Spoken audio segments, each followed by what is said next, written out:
22nd, 2023, special meeting of the city of Ketchikan. Clerk will call the roll. Laura, Yes. Finnegan, Here. Matani, Here. Gage, Here. Bradbury, Here. Kistler, Here. Guess. Here. Please join us in the Pledge of Allegiance.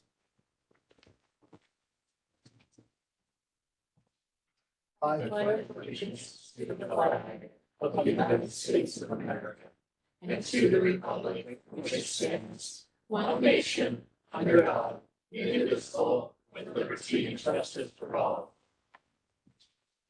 The Ketchikan City Council would like to respectfully acknowledge the traditional first people of this land in Ketchikan, the Tongass Tlingit people. For communications, we all have some things we're put on the table tonight. I'm sure you've had a chance to look at them.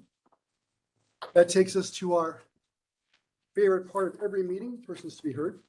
We have a lot of folks who want to speak tonight, so we are going to hold very strongly to the 3-minute rule. Deputy City Manager, can you give the button? That loud? Getting good at that. Oh, that's Oh, even, wow. that was even worse. Wow, we need to get a new one of those. No, we didn't. That was not working. Anyway, you'll hear that, and at that point, basically, we won't cut you off automatically. You need to wrap up whatever you're saying at that point really quick. So a lot of folks that don't want to speak tonight, so we need to keep that. You can discuss any topic that, oh, by the way, just in case anyone is here to talk about the homeless shelter, the media was incorrect when it said that was going to be on our agenda tonight.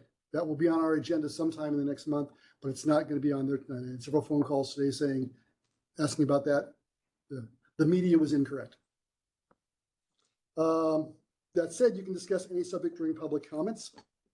Be sure to state your name for the record. Address the council only, not staff or other members of the public, and speak from the podium. And on the off chance that someone else has already spoken, so we have a lot of people speaking that and said the things that you already wanted to say, it's perfectly fine to say, I support what person X did, and not necessarily repeat everything. Let's see, 3-minute time period. Yeah, a few meetings ago, we had some kind of back and forth from the audience. I'd like to remind people that shouting or saying things out of turn will pretty much result in you being asked to leave. So we don't speak out of turn, no one should. And what's it? What do we got? Who's first? Aaron Vigilante.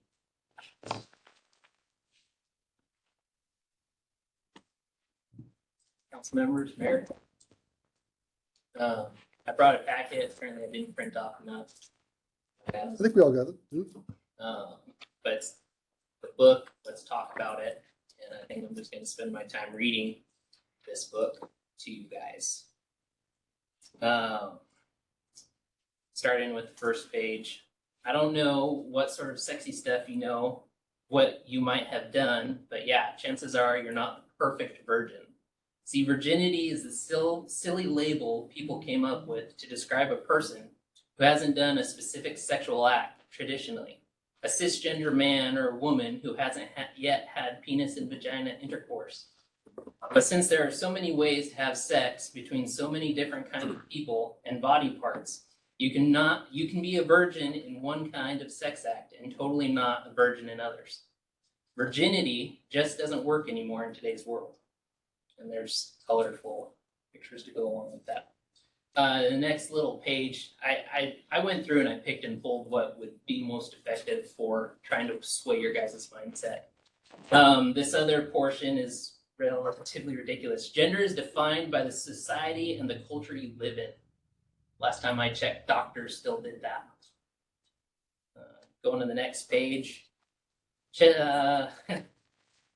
Anus, both practical and pleasurable. This tight, flexible hole serves two purposes. This is the entrance to your bowels, the passageway for getting food waste, poop, out of your body. The opening is also chock full of sensitive nerves, making it a primo-erogenous zone for touching and penetrating.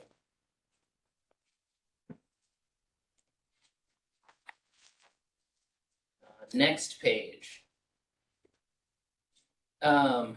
Details.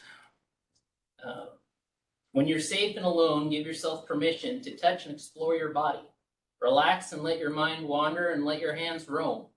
There's no perfect way to touch yourself. Try running the palm of your hand up and down your body. Touch all the different parts of you and not just the naughty bits. Your hands can do so many different things. They can press, massage, squeeze, pat, stroke, lightly pinch, and flick. What kind of touches does your thigh like? Does your butt like being squeezed? What happens when you gently pat yourself? Does your nipple like to be pinched? Start lightly and apply more pressure. Discover what makes you feel good.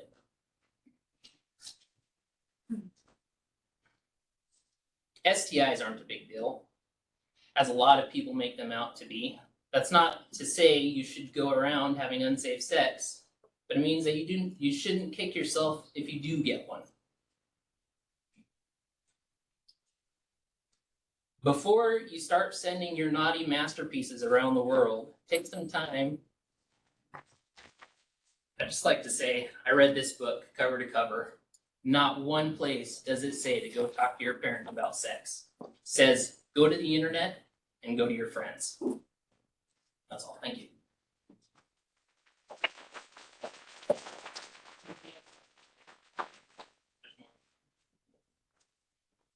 Sorry, Riley Murdoch.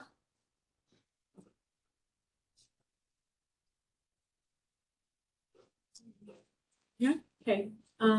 Deborah Simon.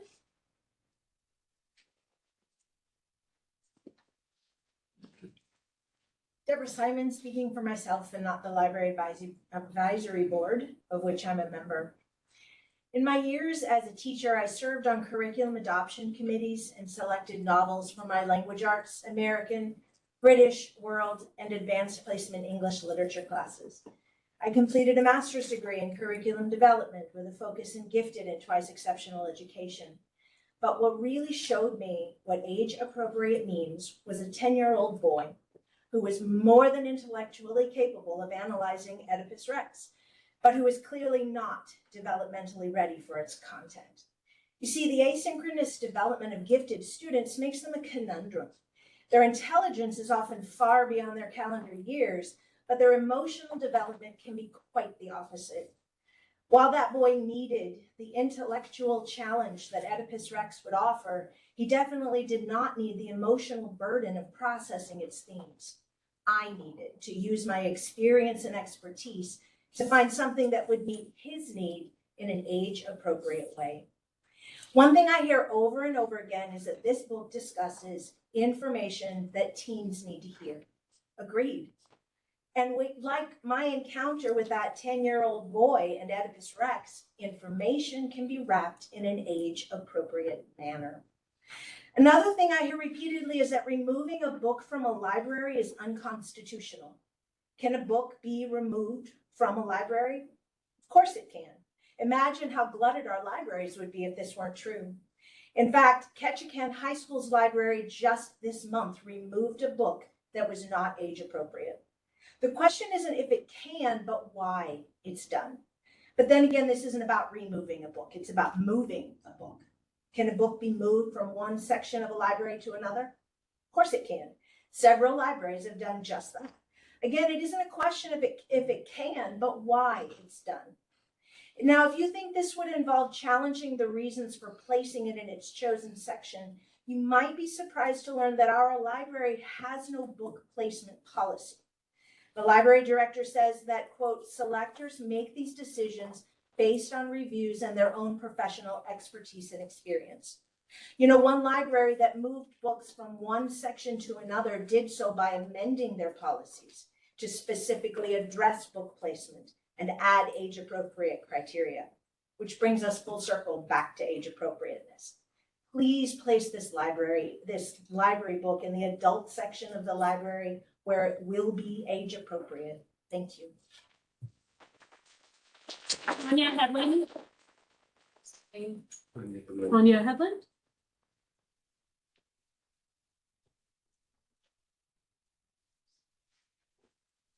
Thank you for this opportunity to speak. As you may know, I'm the one responsible for the April library meeting in regards to having Let's Talk About It moved to the adult section of the library. I feel as though a lot of misinformation came from that meeting, particularly regarding the false claims of the book never having been moved, which played a large role in why the members of the board voted to keep the book, even after a fairly 50-50 turnout. It has been removed in places such as Texas and Florida, and I was told by board members that the book is worth keeping even if a minority disagrees with it. So I left feeling as though in Ketchikan, if you are a minority, your opinion doesn't matter. Where is a compromise? Why can't it be moved to an 18 or older age appropriate section? As I mentioned in my previous speech, this book encourages children to talk to strangers, sexting, minimizes STDs or STIs. This book encourages behaviors that have the potential to lead down very dangerous and unhealthy paths in life with lifelong consequences. There are better and more educational, factual books to choose from. It is also very alarming to see Planned Parenthood trying to involve themselves on this book in our library. In conclusion, I have been unfairly targeted by library staff and some of the members of the community just because I oppose their views of this book by having my PII published, and after complaining, only some of it was removed. Is this a fair way to treat those who disagree? It is though Ketchikan is becoming a community that attacks the minority and gives us no options but to be told to deal with it. I now have to sacrifice my use and my children's use of the library without any compromise. When will both sides start meeting in a middle ground and stop attacking one another? Thank you.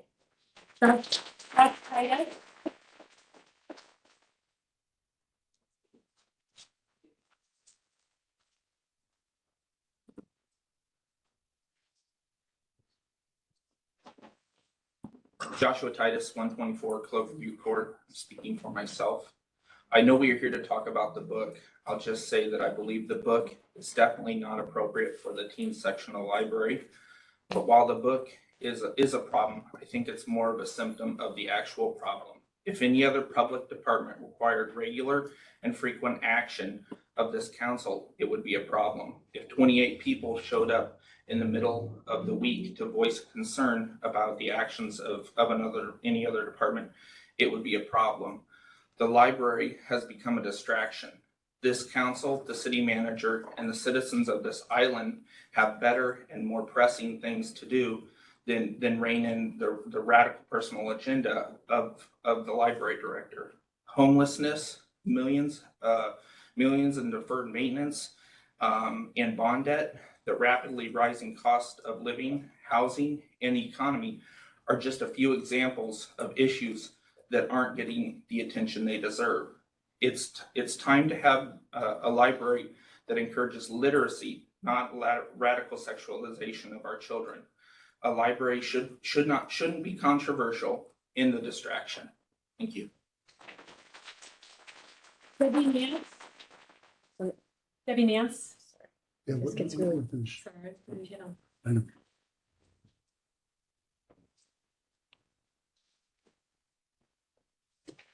Good evening, I'm Debbie Nance. Mr. Mayor and City Council, I'm so grateful for the opportunity to be able to express my concerns to you tonight. Thank you.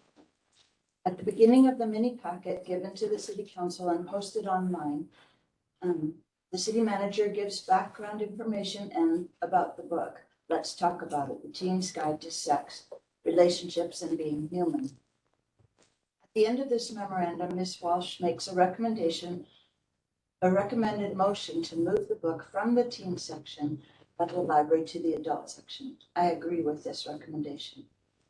Also in the mini packet are letters written by concerned citizens sharing some of the details of this book. I'm very concerned and opposed to this book being available to patrons of the Ketchikan Public Library. It is my opinion that the book is pornographic and encourages practices that are illegal and will potentially lead to great harm. Law officers work hard to help protect and extract adults and children from abusive situations. This book appears to encourage these situations. It is counterintuitive for the public library to have this book and others like it to check it out by library patrons. According to the library website, the About Us section, it says the public library is part of the First City Libraries Consortium, an 8-member group that includes the public schools. The consortium has a single shared catalog, a courier, and open sharing between libraries all public school students are automatically given a consortium-wide library account. I believe that this means that students in the public schools can check out a book from their library, any book. This is totally unacceptable in my opinion. I personally know and have spoken to a student in Ketchikan Elementary School where the school librarian recommended a book series to this student. I know that the parents of this student would not have approved of the series for this child. This book encouraged lying and running away from their parents. Where will it stop? The overreaching actions of the government library, the government schools has gone too far. Tonight, I'm asking that each of you on the City Council uphold and model truth. I'm asking that you uphold this in our government, for our community, and for our children, who are our future decision makers, future voters, as well as future leaders. At a minimum, I'm asking you to vote yes for the city manager's recommended motion of removing the book from the teen section. I believe the best practice would be to remove this book completely from the Ketchikan Public Library. Let the people who want this book purchase it for themselves at a bookstore, maybe even the one providing the incentivized gift cards for the Rainbow Challenge. Thank you.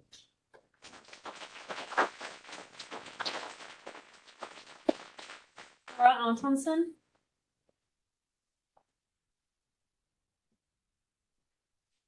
Good evening. My name is Laura Antonsen. I live at 701 Carlana. As a society, we have always protected the innocence of our children. Movies were rated based on the appropriateness of the material, from G to PG to PG-13 to R and finally X-rated. We as a society, we as parents, knew what to expect and could make decisions accordingly. When my children were growing up, I would let them spend hours at our library picking out books, pretty much on their own because our library valued and the innocence of our children and had books that were age appropriate. Now I have grandchildren, and neither my daughter-in-law nor I would allow them to wander unaccompanied in that big, beautiful library that we have, because we can't trust the appropriateness of the materials being presented to our children. And now my grandchildren have left Ketchikan, and that just breaks my heart. The content of the book Let's Talk About It contains adult-themed, sexually explicit images, concepts, and links to online pornography that is not appropriate for our minor children. It should at least be removed to the adult section of the library. Thank you very much.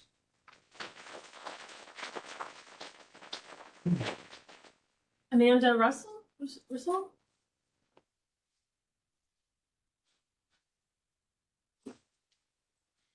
Amanda Roussel, I live at 3150 Jackson Heights. Dear members of the City Council, I urge you to move this book out of the teen section. It should be thrown straight into the garbage. Not only because it violates Section 11.661.2, distribution of indecent material to minors, but at the very least, because you lack the moral courage, you can move it slightly to inconvenience children and not make it accessible. If you continue to make it accessible, it is a violation of distribution of indecent material minors. It fails the Merle Ginsburg test for obscenity, as it is devoid, taken as a whole, not parts, of serious literary, educational, artistic, political, and scientific value. It also depicts, targeted to an audience younger than 16 years old according to the law, lewd touching of penetration of the anus, masturbation, and depicts this. Moreover, I will speak specifically how it lacks scientific value. Unequivocally, across the board, it states in multiple places and depicts that some women have penises and some men have vaginas. In fact, that you can gain them at puberty. This has no basis in science whatsoever. None, zero. Men are those defined as those human beings with Y chromosomes, women as those devoid of Y chromosomes. If you have congenital adrenal hyperplasia, specifically 5-hydroxy deficiency, chromosomal abnormalities, numerical or structural in form like Turner syndrome or Klinefelter, you can have things like a micropenis, you can have folds that resemble labia, You can have an enlarged clitoris or women with no uterus. But in no cases, even under these genetic anomalies, does someone ever produce sperm who is a man? Does someone ever have a penis who is a woman because they're not connected to urethras? And even if someone has surgery, like a man, to ruin their own body and mutilate themselves, they create an open wound, not a vagina. If you can't base something so axiomatic and based on sexual education, you have to question the rest of the book. Moreover, it's devoid educational value as it does teach children and depicts, illustrates, and demonstrates anal penetration and anal play. If children are sophisticated and understand the actual science behind it, they're not sophisticated enough to understand consent, particularly around anal play. There has been an increase, 400% increase in injuries in adolescent girls with their, most of the time, 50% of the time, who have prolapsed anuses, who has fecal incontinence and splintered injuries. 50% of the time, they've indicated they've been pressured by a partner to participate in acts of anal intercourse. You are not causing risk harm reduction, you're causing risk disinhibition by encouraging children. Moreover, specifically the passage they'll mention about how to safely sext, it advocates dehumanization by literally advocating a child take off all identifying marks on themselves, including their head, to display only their body. Thank you.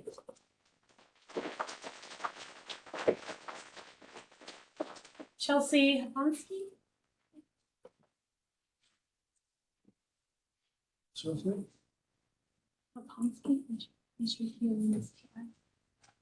Hello, I'm Chelsea Kaponsky. Thank you for allowing us to speak tonight. I would like to state that I agree with Mrs. Walsh's recommendation to move this book. Ideally, it would be moved totally out of the library, but if nothing else, move it to the adult section. And I would ask that you guys do vote to do the same. Again, libraries should encourage literacy. This book does not do that. This is something that promotes child pornography, sending nude pictures, things like that. They're also, having it in the teen section doesn't allow parental supervision. The other thing with this book is it is a graphic novel. Most graphic novels cater to right around second grade readers and above. The one thing that I was kind of surprised at is our English language arts literacy as far as proficiency on our recent 2021-2022 state assessment. In Schoenbar Middle School had a 25% proficiency. High school is 24%. So a lot of these kids are not even going to be reading the content, but looking at the pictures. And again, there's a lot of information that is misleading in these pictures that don't give you the safety and precautionary things, even when it comes to, again, STDs, STIs, safe sex practices. The other thing that I wanted to also bring up is that teachers in our schools need permission slips for field trips from parents. They need permission slips for outside speakers and also for sex education content, that they need to notify parents of what's going to be taught. By having this book in the teen section, there is no parental supervision whatsoever. So again, I would just ask that you guys vote to remove this book from the teen section, put it in the adult section, so that parents that want their children to read this book can go through it with them. Thank you.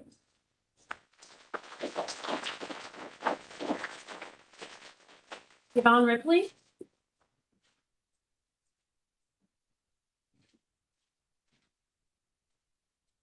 Hi, Yvonne Ripley, 91 Virginia Lane. I'm here to oppose the book. Let's talk about it. In 2003, the Justice Department, or Department of Justice, passed a Child Protection Act and included Amber Alert state and nationwide, and also child pornography on the internet. And I ask you why this book is circulating across the nation only in libraries and pushing it on our teens and kids. I've lived in Ketchikan for 55 years and seen changes, good and bad. And I understand the culture changes and disagreements happen, but when it comes to kids, I'll protect them all. I think maybe there's explicit pictures in if there wasn't explicit pictures in the book, maybe we wouldn't be here, but this is the first time I've seen the book, so I have not read it personally. And locally, I wanted to say that there's 67 registered sex offenders. Most cases are victimized by a friend or a relative. So I'm really opposed to the book being in the library altogether. And thank you for this special meeting.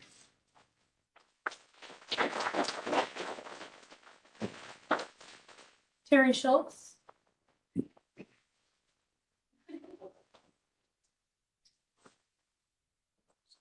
Terry Schultz, 334 Carolina.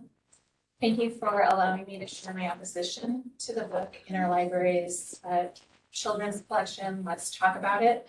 I have several concerns about this book, most related to safety. The authors advise teens to go to the websites of their favorite porn stars for reliable resources. The American Academy of Pediatrics, in an article titled Talking to Your Child About Online Pornography Exposure, recommended 4 resources to help parents with this issue. One of those resources, a website called Culture Reframed, Building Resilience and Resistance to Hypersexualized Media and Porn, presented the following facts about the dangerous effects of teen porn use. A meta-analysis of 22 studies between 1978 and 2014 from 7 different countries concluded that pornography consumption is associated with an increased likelihood of committing acts of verbal or physical sexual aggression regardless of age. A meta-analysis found an overall significant positive association between pornography use and attitudes supporting violence against women. In a study of US college men, researchers found that 83% reported seeing mainstream pornography, and that those who did were more likely to say they would commit rape or sexual assault if they knew they wouldn't be caught than men who hadn't seen porn in the past 12 months. 30 peer-reviewed studies since 2011 reveal pornography use has negative and detrimental impacts on the brain. The authors of the book teach teens that the internet is a safe place to research their kinks and fantasies because they'll find communities of people who share those same interests. This goes directly against advice given by law enforcement and just plain common sense when adults teach young people about internet safety. The authors give disturbing advice to teens so that they can send nude photos of themselves to others, known as sexting, in a so-called safe manner.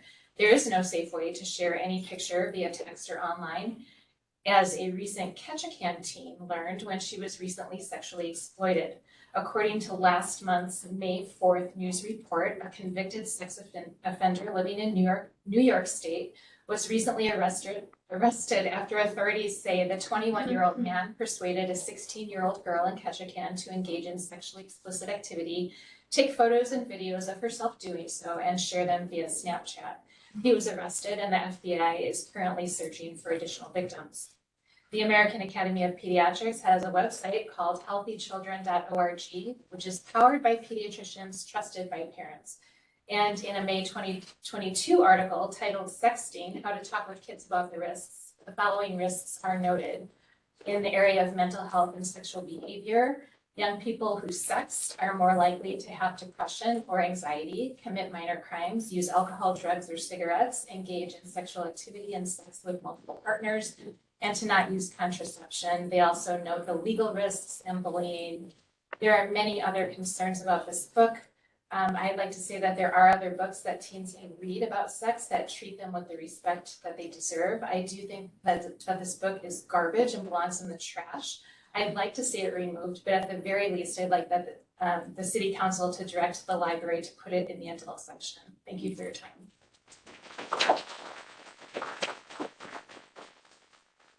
Cheryl Eisen.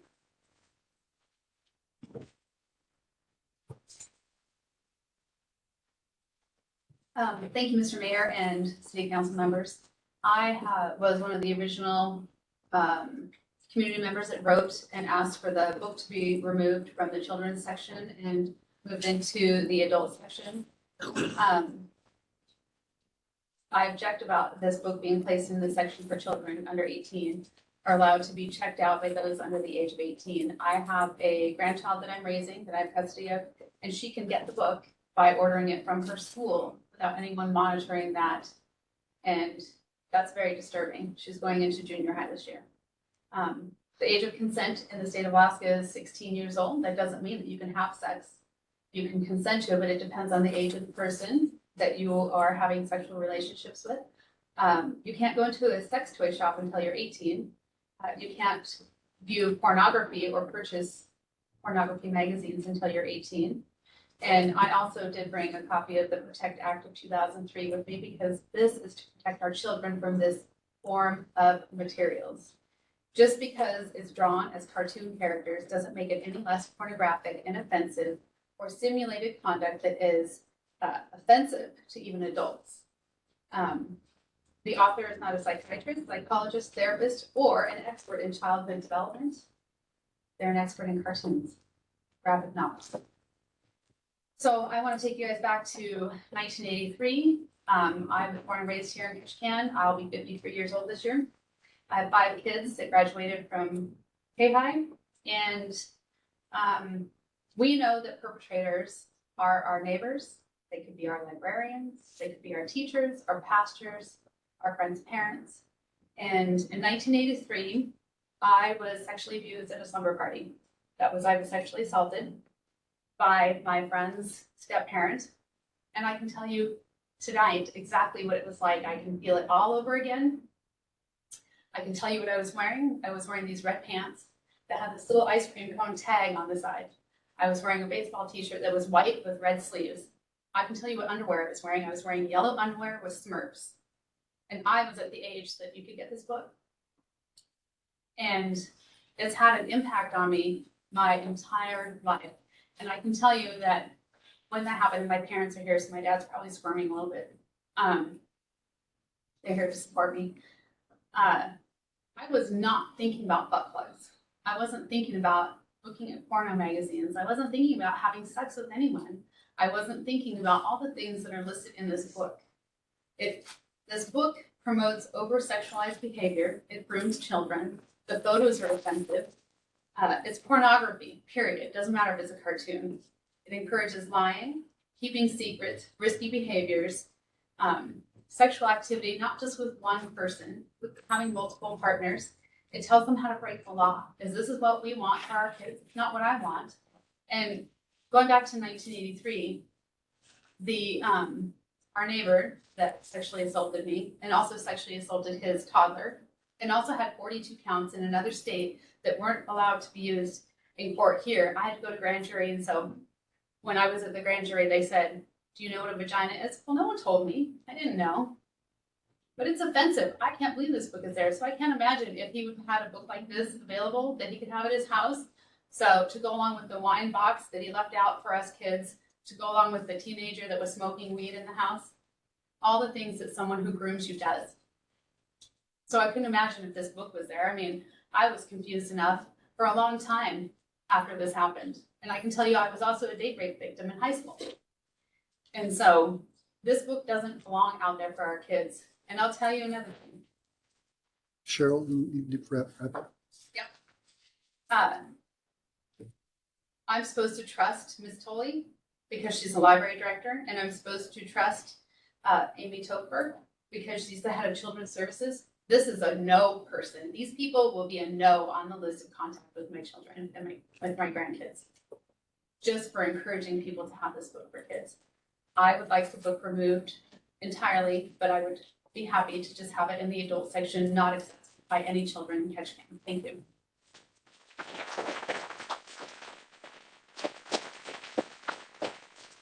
June Dahl.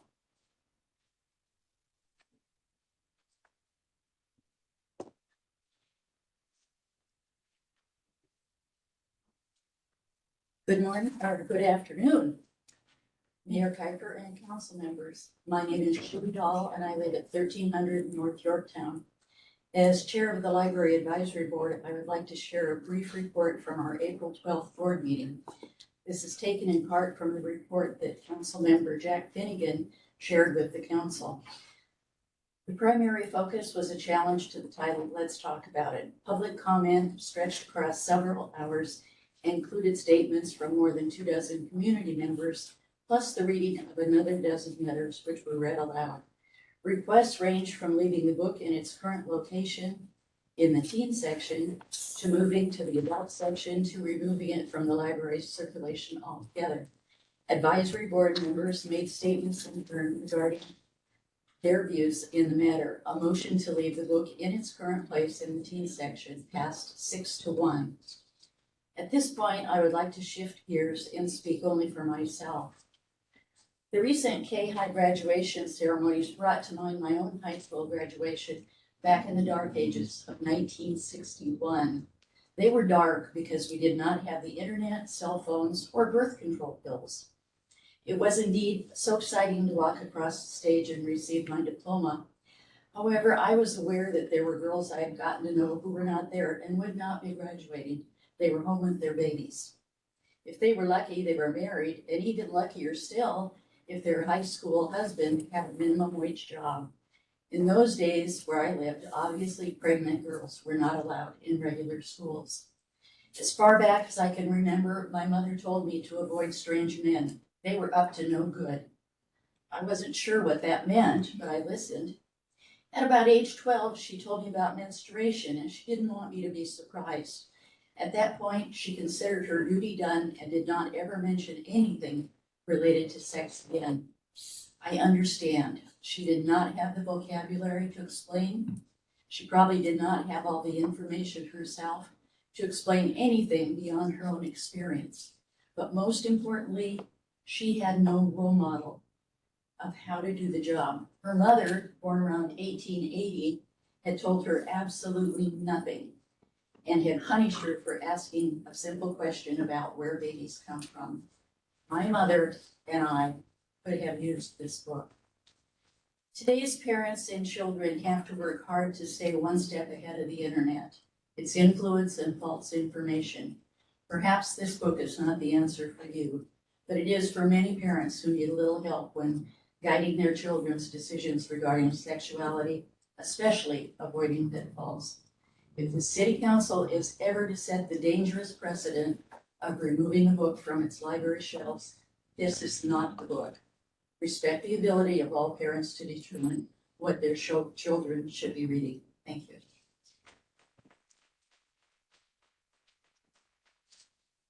Tom Hewitt.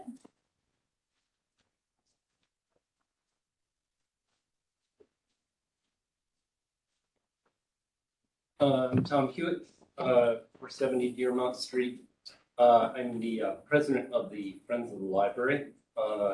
Friends of the Library is an organization that supports our libraries mostly through fundraising and providing volunteer services.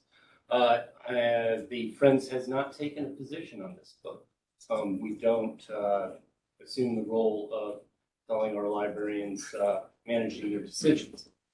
So I'm speaking for myself. You know, when dealing with these difficult issues in our community with very strong feelings on both sides, it's very important that we start looking at what's our common ground, because we all live on an island here together. And as a parent, I share concerns with everyone in this room about the safety of our children. But I will throw out some statistics here. According to Common Sense Media, which is a great organization that has a lot of great resources for protecting your children from internet threats and pornography online. According to them, 73% of teens in the United States are exposed to pornography. 8 out of 10 said they watched to learn how to have sex. More than half said that they had seen depictions of rape, choking, or someone in pain. Now, this book is a bit much, I would agree. You've had some cherry-picked examples picked out, but according to School Library Journal, every panel in the book is loaded with crucial information about consent, respect, and boundaries, which is not what these kids are getting through online pornography. And I see this book as a frank, sometimes difficult to deal with, but empowering way to teach kids to protect themselves and to have respect for others. And I think our beef really should be with Silicon Valley, with the tech industry, and not with our librarians. Thank you. John Judson.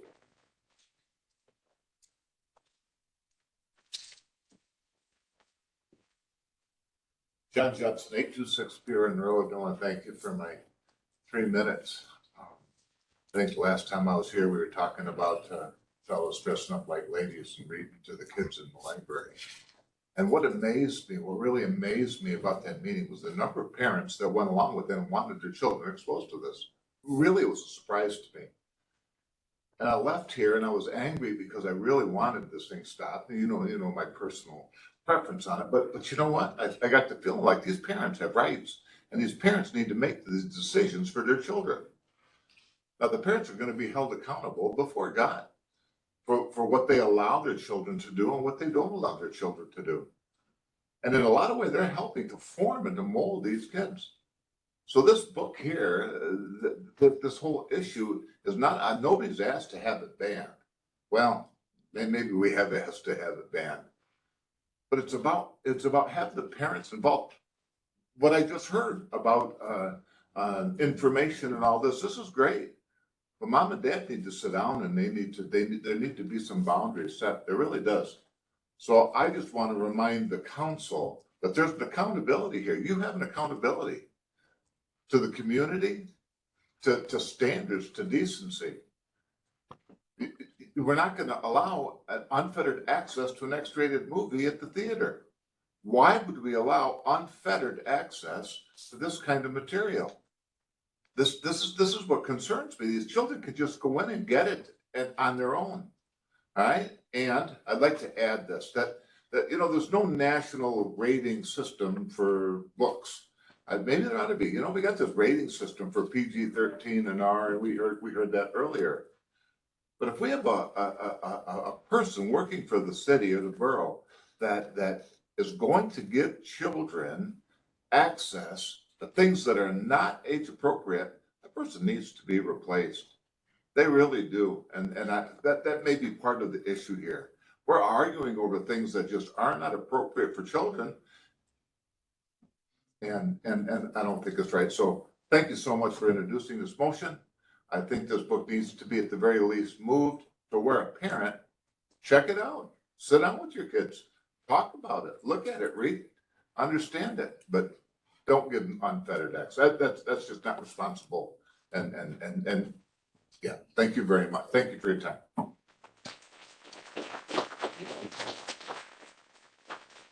Charlie Murray Young.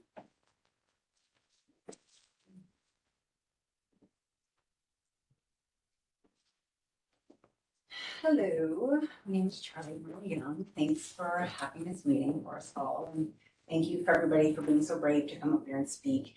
I am in full support of this book. I own this book. I assume that since we're having this conversation, so have each of you.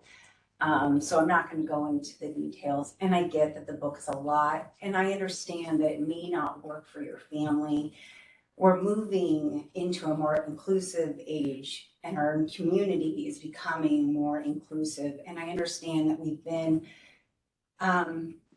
we've really catered to a certain lifestyle, a certain belief system for a very long time, but that's not the world that we live in anymore. And I want every child to feel welcome and loved and have the information that they need. I understand that there's a lot of parents back here who are probably giving me daggers, and I'm the worst parent because I would give this book to my child. But I dare you to look at my 3 beautiful kids and tell me that I'm doing a bad job. So I want there to be books that they feel are appropriate for their children, but please don't take away the books that I feel that are appropriate for mine. And in a library, it is open to everyone. If this book were moved to the adult section, children will wander around the entire library. You don't have to show an age to get in to the adult section. And I guarantee you very few children are actually going to take this book up to the library counter and check it out. They're gonna sit and they're gonna read it and they're gonna absorb the information. They can do that in the adult section. That's not gonna change their access. My kids are all over that library, and I do think that every parent should sit down and talk about boundaries with their children. Please do that, because then you're gonna find out what information do they have that may not resonate with your values. And you get to have that conversation. So, and one last thing, I did get to watch the last meeting about the drag queen story hour, and I just, I know that it's probably in the Roberts rules to stop any sort of conversation after hours of testimony, but it felt really disrespectful watching all those people get up here, be really nervous, maybe cry, and then there was no conversation amongst you guys. So while the rules might allow it, I just want you to know from the outside, it looked very disregarding. And I know I'm in the minority tonight, but I know you're keeping score. So 1 for the book. Okay, Riley? And you got to count the letters that are sent to you, because I know a lot of people sent those letters to you. And I want you to know, I clapped for every person that stood up here in opposition of the book. We live in this community together. I'm going to see you at Safeway. I honor everybody's ability to raise their children the way they want to raise them. Don't infringe upon mine. Thank you. Kevin Young,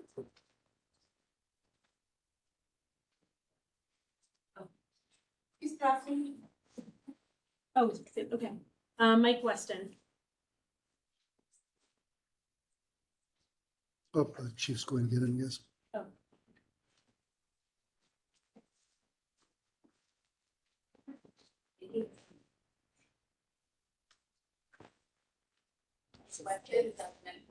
Mike Weston.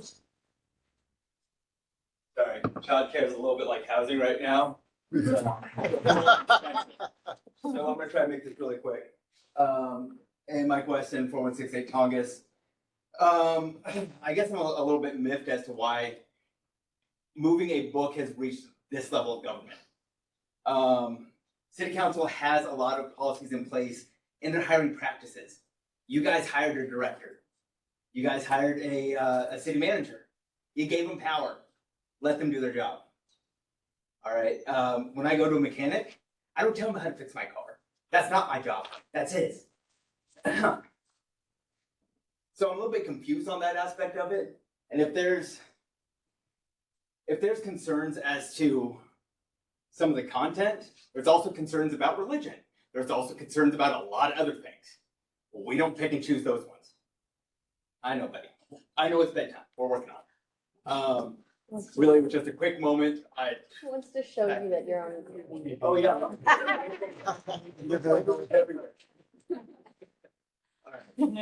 Really, that's all I had to say is you guys hired somebody. Either you have faith in them or you don't. That's really what it boils down to. It should not have reached this level of government. You guys have better things to do with your time than figuring out where a book needs to go. Do you guys worry about what type of paper comes out of a printer? Do you guys worry about a filing system? No, you guys hire people to take care of that for you. There's bigger things to deal with. All right, thank you. Oh, by the way, any other questions? Otherwise, I'm gonna go play the at-home version of this. Oh. Okay. I know, buddy. We can go. And that's all, Your Honor. Does anyone else want to address the council tonight? Riley Murdoch, 83 Mountain Ash Heights. So first, I'd like to commend those of you who are for getting rid of this book and moving it from the kids section to the adult section. I think it should be removed altogether. It's wholly inappropriate, as we've heard from many of the people here tonight. I was originally going to read some excerpts from it. I got the material from Aaron Vigilante, looked it over after he read it, and with a lot of the other people's testimony here tonight, I don't think I need to do that. This is straight up pornographic. It has no place being in the kids section of the library or the library altogether. If you want the book, go on Amazon and buy it. Knowing that this is being pushed by the library, the question really is, why do these people insist on exposing and grooming kids with this garbage? people that you guys put there on the council. And I know not all of you are in support, but this is, like the last guy said, you guys put these people in charge, and now we're seeing the benefits of it. And if this is the caliber and of people that we're getting who are pushing this crap, then some of you need to go and get thrown out on your ass. And we'll put some people on this city council who are going to delegate this responsibility downhill and putting good, solid people in there, because this is stupid. The books recommended by librarians and available to kids should encourage them towards higher learning, education, and setting them up for success in life. This book clearly doesn't do that, as we've seen. It normalizes and encourages them to go the wayward, just to go off the rails and wayward. It encourages them to turn to their peers and the internet for questions about sex. The one gal tonight was talking about how she got slapped on the wrist for asking about it or never had things explained. It is a different time. You know, these kids should be encouraged to go to their parents with questions, not to go to their peers who are already watching porn and reading this kind of crap. So it really has no place in the library. And on a further note, you know, this really comes down to a cultural issue. And everybody says, oh, we live on an island and, you know, we all need to get along and get together. But no, these are two completely opposing points of view. And some of this is not going to be reconciled. You know, my position on this is not going to change. And this is the last thing I want to be doing after busting my ass at work all day, is to come down here to the city council and spend my evening here instead of with my family. But if you guys want to keep this up, I will be showing up here at every meeting and saying my piece and trying to get people like Riley Gass and those who are in alignment with my views on this council. Thank you.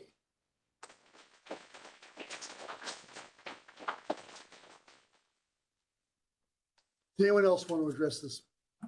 This point?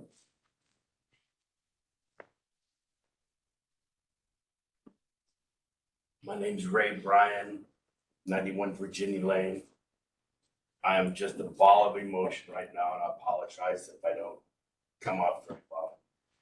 I raised my daughter very strict, broken family. I was divorced, and my daughter come home from grade school one day, and back when we had computer here, and come in the computer room, and she's got this ghostly look on her face. And I go, oh, okay, everything's cool. So luckily she got on there from another kid that told her, go look at this. And it was just one of these artsy kind of deals where it showed a naked guy, a naked girl. And everybody, this book has got so much publicity, it's nuts. I don't believe it should be in the library at all. I respect everybody's opinion. But if the people that want this book, and if you want it, you want to give it to your kids, you buy the book, you tell, and you read the book to your kids. I don't think it's a good idea to have it accessible for anybody, not even teenagers. I'm sorry, I'm just kind of nervous, but I raised my daughter very strict, and now I have a 2-year-old grandson, and I'm reaping the benefits because they're both wonderful. They're heavy in their church, and they're very respected in the community. And I'm very happy how they turned out because I raised her very strict. We had our good times. We went toe to toe. But I'm getting the benefit from communicating with my daughter on the right and wrong. Don't do a wrong keystroke because you don't know what you're going to get on the computer. I don't think the book belongs in the library. Thank you for your time.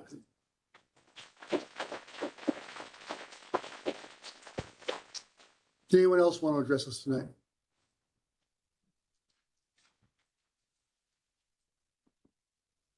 Mayor, City Council, my name is Nita Hops, 729 Grant Michelle, Street. was the name again? Nita Hops, 729 Grant Street. I can't think of a more perfectly titled book to be brought to everyone's attention. Let's talk about it. Unfortunately, I'm talking, you're listening, everyone's talking, nobody's discussing. The purpose of this book is to brazenly bring up and discuss the taboo, sensitive, embarrassing, and uncomfortable topics regarding sex and relationships. As adults here, we have mostly passed this benchmark in development and have either come to learn or remain ignorant of what we know about these topics from alternative methods rather than a graphic novel. In my position tonight is to reaffirm that while I agree with many of the statements, comments, and opinions of those wishing to relocate this book, I want to propose that this is a less harmful and more age-appropriate option than the good old life experiences of trial and error, social media, peer influence, and even the whole internet for introduction to these topics. I do not disagree that the graphics in this book are a lot. I'm embarrassed even to have to do this right now and talk about it, but I'm doing it because I want to talk about the other parts of this book. Let's Talk About It contains chapters that provide more than just basic sex education. If you move past the shock value, the chapters of jealousy and rejection add incredible merit to this book. Time and time again, TV, film, and music portray unhealthy, unsafe, and damaging relationship examples, dangerous, even deadly consequences in real life. Not talking about it has left a huge misconception and the fear of rejection being the hardest part of dating, while in actuality, young women and girls who refuse advances risk retaliation and violence. Or the ongoing statistics of domestic and dating abuse often stemming from jealousy and inability to cope in managing these emotions. The section on rejection includes a step-by-step apology recipe. It sounds silly, and yet many adults could use this lesson. Also included is a detailed questionnaire of are you in an abusive situation and are you being abusive? With so many negative examples flooding our youth, laying it out like this can start some critical thinking about what kind of partner they might be and how to change behaviors before they become harmful. Which gets us to the sexting chapter. Ideally, I'm in the camp that we wouldn't even have this chapter. We wouldn't have to worry about all the child pornography that's popping up even in our own community. However, another benefit of this book is that it strongly encourages consent, and not just for sex consent, but the active, deep dialogue. Talk about it in the title, remember? And having honest, open, and deep conversations with our partners and ourselves. The sexting chapter is a perfect example of this because the majority of the comments of concern tonight have been about the consequences of sexting. It's illegal, the danger of revenge porn, suicide, and bullying. But this book focuses on the preemptive side. Sexting, if you're only 18, should be done with consenting parties, with expectations discussed beforehand, more talking about it, and with respect. I quote the book, "It's long distance act of intimacy and trust." During the time of the pandemic, many couples were separated and sought intimacy with their partners in a respectful and loving way. Many teenagers probably felt the same way and sought avenues for connection and closeness. Making sure that these transactions are respectful and safe is in their best interest. Think of how many high school couples are getting married today, and high school sweethearts are a real thing. Also think of your grandparents leaving for war 18 and 19 and sending 30 promiscuous pictures. Just gonna wrap it up. I understand that all the parents and adults are concerned with the exposure of these types of discussions might be inappropriate for this age group. I agree, and yet I agree to let our teenagers be kids as long as possible. Let's keep them innocent but not naive. More better, because worse than too soon is too late. If we want to protect our children, let's talk about it. Let's be the adults in the situation.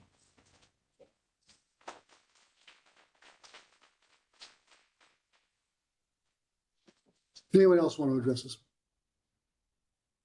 Okay. We will close persons to be heard. Move on. We actually don't have a consent agenda, do we? Okay, We don't normally. that's true. Okay. Our first new business item, amendment number 1 to contract number 2312, Fairview Avenue interim road repairs. Coalaska Inc., doing business as Seacon. Chair will entertain a motion. Your Honor, I move the City Council approve change order number 1 to contract number 23-12 Fairview Avenue interim road repairs between the City of Ketchikan and Coalaska Inc., DBA Seacon in the amount of $202,956, bringing the contract total to $739,256. Authorize use of the established project contingency and authorize additional funding in the amount of $150,068 from the Public Works Street Division's 2023 Transportation Infrastructure Capital Account and $12,250 from the KPU Water Division's 2023 valve boxes repair of surrounding pavement capital account, and authorize the city manager to execute the change order of documents on behalf of the city council. Second. Moved and seconded, discussion. Hearing none, clerk will call the roll. Finnegan, Yes. Gas, Yes. Gage, Yes. Kistler, Yes. Matani, Yes. Laura, Yes. Bradbury. Yes. Motion passes. Moving on to item 5B, exempting the procurement of a replacement E1 pumper, vehicle number 52-753, from the competitive bidding written quotation requirements of Ketchikan Municipal Code /E/1. Chair will entertain a motion. Your Honor, pursuant to subparagraph 9 of section 3.12.050A of the Ketchikan Municipal Code, I move that the city council exempt the procurement of a replacement E1 pumper, vehicle number 52-753E2 from competitive bidding written quotation requirements of the Ketchikan Municipal Code under Sourcewell contract number 113021.RVG.1 through Cascade Fire and Safety /E1. Authorize the city manager to enter into a contract for the purchase of the vehicle in an amount not to exceed $1,146,512, inclusive of a $75,000 contingency. Authorize a budget transfer of $46,512 from appropriated reserves of the Public Works Sales Tax Fund to the Fire Department's 2023 Replace Vehicle 52-753E2 capital account. Approve funding in the amount of $1,146,512 from the Fire Department's 2023 Replace Vehicle 52-7. Did I repeat? No. No. Wow. 753 E2 capital account, and direct the city manager to execute the purchase contract documents on behalf of the city council, including a letter of intent to purchase a duplicate replacement vehicle at a cost not to exceed $1,093,886 pending city council approval of the 2024 general government operating and capital budget and purchase funding. Second. Moved and seconded, discussion. John, I've got a question for the manager. My pet peeve again. Was there no other company that could have provided this vehicle? Councilmember, yes, there were. We actually went through the Sourcewell contracts and contacted other companies. This was the lowest proposal and the most successful that would comply with our requirements. So the way the Sourcewell contracts work is we have several vendors to choose from. We tell them what we want, we design the vehicle, we get the pricing, and this was the most competitive pricing. Thank you. So it's just, it's instead of bidding, you use that Sourcewell contract. Thank you. Just for clarification purposes for myself, so in this, there is that caveat to include a letter of intent to purchase another vehicle. Does this hold us to, obviously finances are a struggle right now. If we're getting a new one now, do we need one right away next year? To be determined, obviously, but does this hold us to that? And does it kind of put a nail to the wire there that we have to follow through with this? Thank you, Mr. Mayor, Councilmember. That is an excellent question. I'm glad you asked that. So the way we contracted this is if we commit to purchasing a second machine or a second build next year, we get the discount price offered this year. So we don't have to deal with the inflation pricing. However, the contract does include a caveat that if the non-appropriation language is what I'd like to call it. So if for some reason council says we cannot buy an engine next year, we're not going to budget in 2024, we are not obligated to make the second purchase. For follow-up through the mayor, so then would the cost of the initial vehicle be more? No, the initial vehicle won't be more. This is just to lock in pricing today in today's pricing for 2024. So there would be an increase for the first vehicle. So there's not a discount for us to commit to both. We're just locking in the price. Okay. Follow up to that again. Sorry for all the questions. Is there any way to negotiate a longer, put it out to 2025 prior to that, or no? This was I believe there's a strike. We can check with them and see if that's something they want to do. I don't think they'll hold pricing for a 2-year bid because you're buying the chassis. What they do is they commit the chassis first and say that one's going to X agency or Y agency. I don't believe they would hold it out for 2 years. I've never seen anything like that just because of the chassis versions. But I can definitely follow up. So what saves us though is that if we don't have the appropriate, there's no penalty and there's no obligation.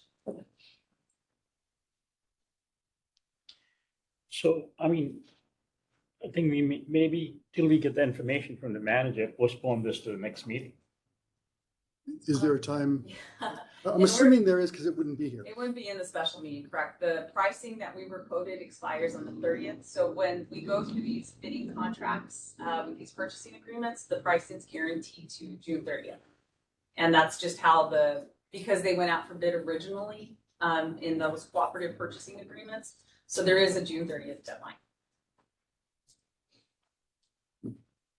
And we can postpone it. We'll probably lose like a $50,000 discount. How much is it? So, Point of order, point of order. sorry. Oh, it's 104,000. Oh, Is next year. Not next year. okay. All right. Thank you. Yeah, thank you. Thank you, sir. And thank you, Mr. Mayor, Councilmember Matani. We're getting the $104,000 discount with this pricing. It'll go up after June 30th.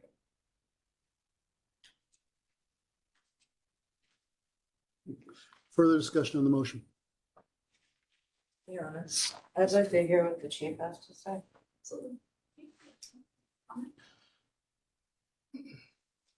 So the council, we did a needs assessment, it was done prior to my arrival, and at that time, the city council approved the needs assessment based on funding out these projects.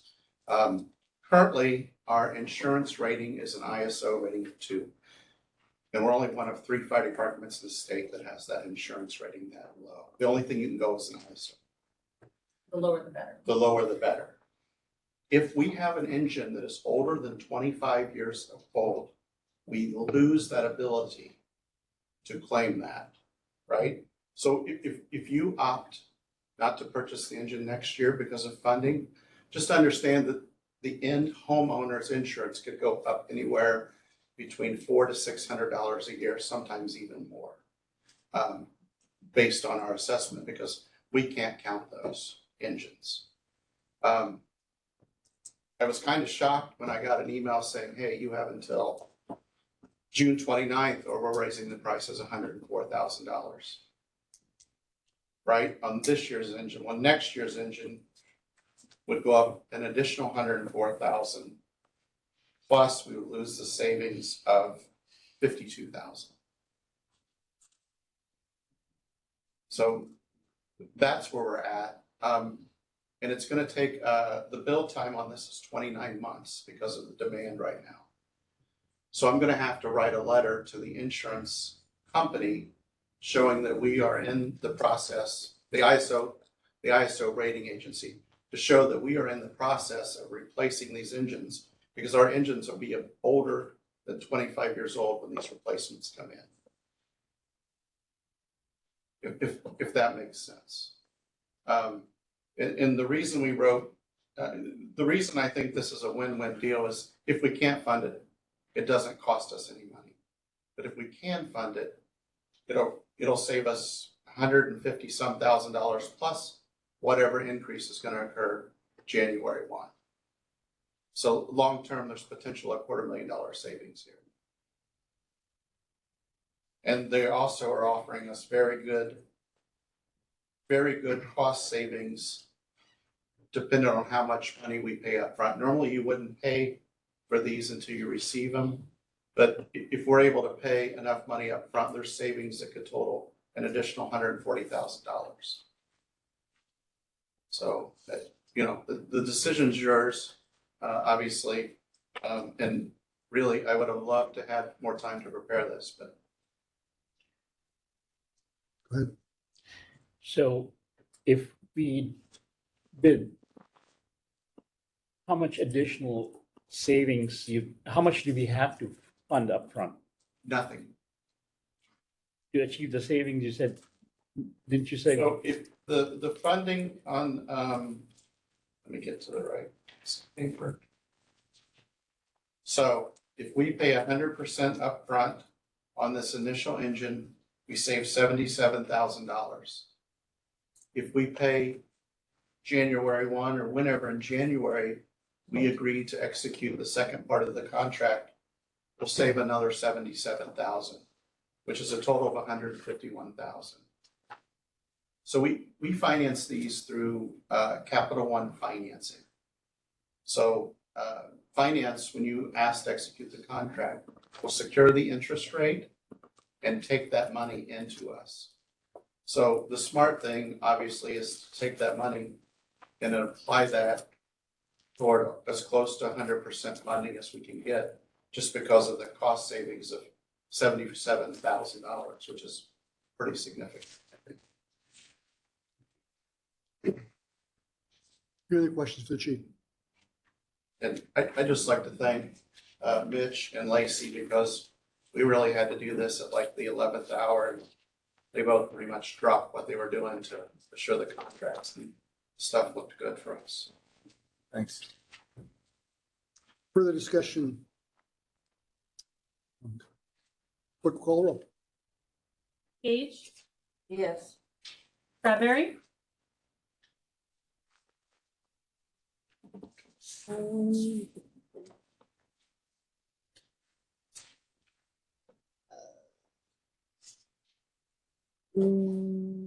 No. Flora, Yes. Matani, Yes. Kistler, Yes. Finnegan, Yes. Gas. Yes. Sorry. Matani.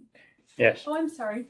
You had to go back to. Oh, I thought you said yes. I'm sorry. No, I said Okay. yes. You said I'm pass. sorry. Sound like I'm sorry. He said pass.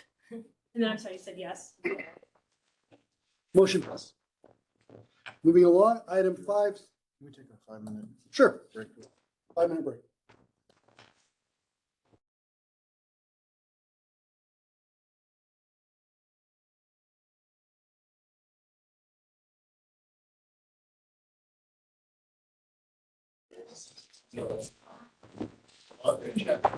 Okay, we are back in session.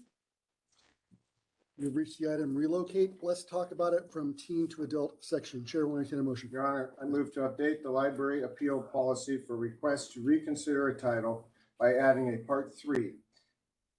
If the recommendation of the library advisory board is deemed unacceptable within 10 working days, the patron may file a written request for the city council to make a final determination. The city council will consider the request by voting whether or not to sustain the recommendation of the library advisory board, and in addition, to direct the manager to have library staff move the book Let's Talk About It from the teen section of the Ketchikan Public Library to the adult section. Second. Yeah. Yeah. I think everyone. Yeah. Just Yeah. hear it again. Yeah, you know, I I didn't can catch read it again more slowly. Please, please. Okay. Since you didn't give any of us the chance to see this in advance, sure, Point of order, I Your move- Honor. no, no. Point of order. I'll read it again. It's Say point of order. Okay, the motion is to update the library appeal policy for a request to reconsider a title by adding a third part, there are currently only 2. That if the recommendation of the library advisory board is deemed unacceptable, that is by patrons filing the appeal, within 10 working days, the patron may file a written request for the city council to make a final determination. The city council will consider the request by voting whether or not to sustain the recommendation of the library advisory board, and in addition, direct the manager to have library staff move the book Let's Talk About It from the teen section of the Ketchikan Public Library to the adult section. And this is in accordance with the Ketchikan Municipal Code 2-4, which states powers except otherwise provided in this charter. All powers of the city, including the determination of all matters of policy, shall be vested in the council. Second. Your Honor. Yes. Objection to consideration of the motion. Okay. Clerk will call the roll on the objection to consideration of the motion. Flora, Yes. Finnegan, Yes. Gas, No. Gage, Yes. Kistler, No. Matani. No. Bradbury. No. Motion fails. Discussion of the motion. Your Honor? Yes. As probably was noticed, I added on more than just a recommendation of moving this particular book because I think this brings forward something that needs to be addressed a little bit more in the policy and some discussions with the manager. Basically, just so everyone's on the same page. When a citizen has a appeal on something such as this, basically it works its way up. So in this case, it goes to the children's or teen section library director, then it goes up to the library director, eventually to a public hearing at the library advisory board as we had, but there's no real clear end. Where does the buck stop? And in speaking with the manager, correct me if I'm wrong, Ms. Walsh, but it seems as if it's kind of broadly up to the council or manager. In this case, the council chose to take it on first.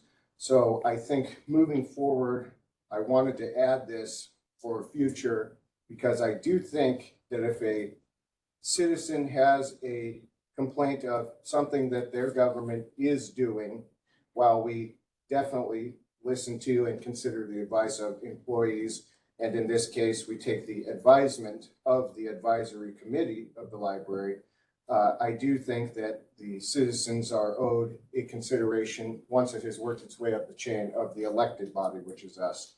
And my interpretation through reading the policy and the code is that the elected body is ultimately to say, while we consider the advice of the advisory board, it is not a end-all policy setting. That would be on us. So that's my reasoning for the addition to the.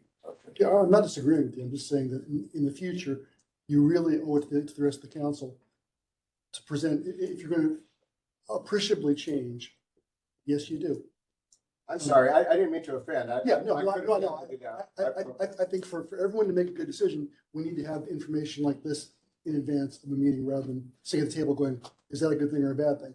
Okay, I will Yeah, do that. that's all I'm saying. Sure. Discussion. I think we've heard opinions across the board. I've had emails, I've had telephone calls, respect to both sides. The last speaker spoke about how beneficial things were ignored.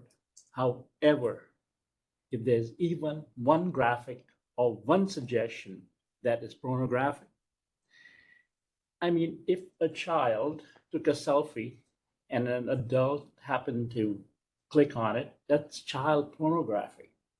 And that teaches a child how to put up their picture on the internet without their piercings, without their body marks. This book needs, in my opinion, needs to totally go away. However, over the months, over the period of time, we've talked about let the parents make a decision. So by moving this book to the adult section, you allow the parents to make that decision, not peers and not teenagers. That's my thinking. Further discussion. Bradbury. May I ask a question of Councilman Gass through you? Yes, absolutely. I was just wondering what your reasoning behind picking the council as the next level of appeal versus the city manager. I just didn't know if you had weighed both of them. I had two main reasons. One, and correct me if I'm wrong again, Ms. Walsh, but I did have a nice conversation with the manager and I pretty much asked her that and she didn't seem to, if I'm correct in relaying that you didn't seem to have an objection to. Is that accurate? That's correct. And Councilmember Gass, Bradbury, and Mr. Mayor, essentially where there's not policy written, that is our chain of operations essentially. So in this case, you could be appealed to the manager and then to the council. This would be formalizing it. So as far as council decision, I have no objection either way. If you want to include having the manager's decision as part of that policy to continue that chain like you do with everything else, that works also, or come to council. And the second, thank you. Second part of that is I think, as I kind of mentioned earlier, but just to reiterate it, when it comes to the government, in this case, the library, doing something, not doing something, but the government doing something, I do think the citizens should have the right to ultimately, if it works its way up, as in this case it has, through the procedure, they should have the right to appeal to those whom they elect. The citizens do not elect the library advisory committee. They don't elect the manager. They hire us to hire, or they elect us to hire the manager. But I just think eventually the buck should stop with us once it has worked its way through the process. So that's my reasoning for that. I would like to make an amendment to the motion to add, I guess, move the current appeal to the council to part 4 and add a part 3 that involves the city manager reviewing prior to it coming and making a decision. And if somebody appeals that decision to then come to the council. I'll second that. Moving to second. Any discussion on the amendment? Yes. The only reason I am suggesting that is we saw that process work through the last issue that came here.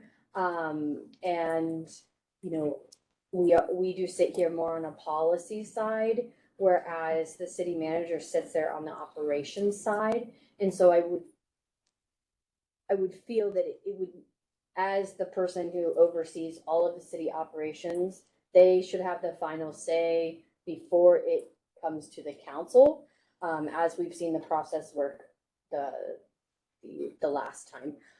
So I think I think personally for any appeals process in any department, it should go that way before coming to us. And I do support that citizens should be able to appeal to us, which of course they always can. I just think having that structure of the appropriate levels is important to honor what we sit here for and why we hire a manager. Mr. Finnegan. I don't object to the notion of codifying a policy that will, you know, I don't know, enshrine the right, as it's been described, to make this appeal to the council. But I'm of the mind that this special meeting that we're having tonight is evidence that that right hasn't been abridged in any way, shape, or form. The opportunity is there. Here we are tonight, responding to that challenge. I don't know that this is necessarily, if it clarifies the matter, then that's fine. But I don't think there's a lack of opportunity for a citizen to raise a concern to the council as it stands. Further discussion on the amendment? Mr. Kessler. Just a quick answer to that. I think in reviewing the appeal, it appears that the final thing outlined, the final process is with the library advisory board. And so where the confusion comes in is, okay, who are they advising? Well, they're advising the council, they're advising the manager, they're advising the librarian. But I think just setting in stone what the final step here, since I think we would agree that an advisory board is not a policy setting board. So I just want to solidify it going forward. Further discussion on the amendment? Clerk will call the roll on the amendment. Flora, Yes. Finnegan, Yes. Gage, Yes. Bradbury, Yes. Kissler, Yes. Matani, Yes. Yes. Yes. Motion passed. Moving back to the amended main motion, which, as I understand it, is that the procedure would go from the library board director to the manager, then it could be appealed to the council. And the second part of the motion is that the book in question should be moved to the adult section. Discussion. Ms. Kissler. My question is, then are we doing the cart before the horse if we're saying it has to go to the manager first?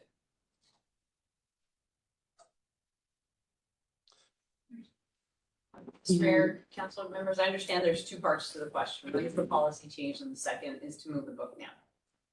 Yeah. I'm not sure I understand how that would be the cart before the horse. Could you explain? Okay, well, is the motion not that the progression should be, should move up through to the city manager and then to the city council? Is that what the motion is? Eventually, yes. It's the one we're talking about. Yeah, I'm not sure Well, and you actually already somewhat weighed in anyway on this one, haven't you? Mr. Mayor, councilors, no, not really. My recommended motion on my memo was just based on the council request to bring the question Okay. forward. Okay, sorry. I So- misunderstood. And my understanding is you're settling this matter now. It's already been appealed to the council, essentially. Yeah. Our council has already brought it forward. That is something the council has to resolve, as that's the original question put forth. The policy change itself, you could put it in today, you could put it in tomorrow, it would take effect. That's completely separate. So the purpose of this meeting, or this item tonight, was to deal with the book and where it's located now. I just want to clarify that. Mr. Floyd. Before we have any more discussion, I'd like to ask the attorney who's hiding behind the podium to come on up and speak to us on this matter. Clearly, we need a bigger podium or a smaller attorney.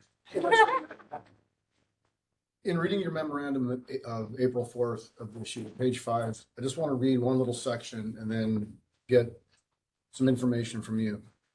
You say, where access to library books has been restricted because government officials simply dislike the ideas contained in those books, courts have found that the First Amendment has been violated, even though the books were not removed from the library.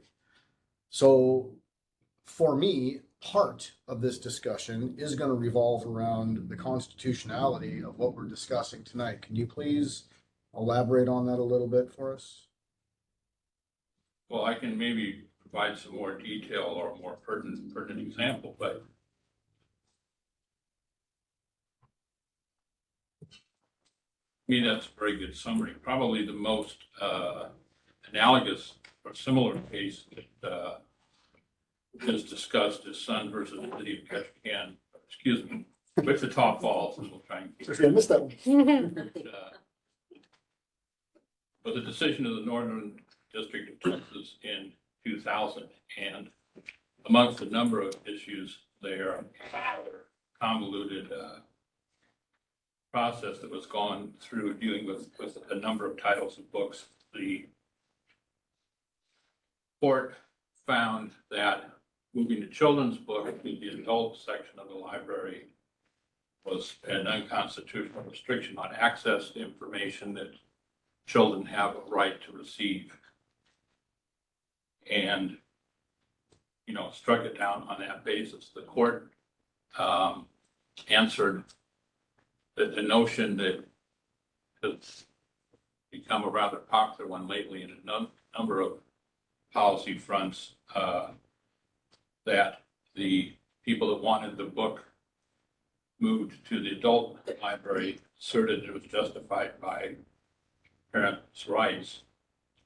And what that court wrote on that particular point is, it can hardly be said to support parents' rights as it permits a non-parent to dictate what someone else's children may read and allows one parent to suppress material not only for her own children, but for all others in the community. And while people may disagree with that, the court also went on to say that if a parent wishes to prevent her child from reading a particular book, that parent can and should accompany the child to the library and should not prevent all children in the community from gaining access to constitutionally protected materials. Where First Amendment rights are concerned, those seeking to restrict access to information should be forced to take affirmative steps to shield themselves from unwanted materials. The onus should not be on the general public to overcome barriers to their access to fully protected information. So that's what the court, dealing with probably the closest situation to what is being considered by this council, ruled. Similar theme runs throughout pretty much all our First Amendment jurisprudence. I hope that explains it more fully. Please. Okay, so I read the book. And in anybody that I talk to, I'm a little confused because clearly, if this book were a movie, it's at least an R. why doesn't First Amendment protections apply across a wide range of media or presentations? Why is it, seems like one set of rules or guidelines or standards for books, but for movies, if this were a movie, you're not getting in with it unless you're 17, and that's okay. There's no constitutional limitations. Can you clarify that for me, please? The difference is that the music industry does not, and they have developed their coding system on their own. It's not imposed by any government. I think they did it out of their concern to what the public had to say about it as, at least in part, a business decision. Doesn't involve government action. The Constitution only applies to action by governments. Congress shall make no. Okay, thank you. Sure. I'm having a real hard time wrapping my head around the idea that I don't want to misunderstand what you're saying, but am I correct in understanding that essentially you're saying we would be in jeopardy of legal punishment for moving any book from the children's section to the adult section or vice versa? And does that apply to any other section, such as the nonfiction or sports or other sections? Are we at a constant risk of liability anytime a book is moved for any purpose?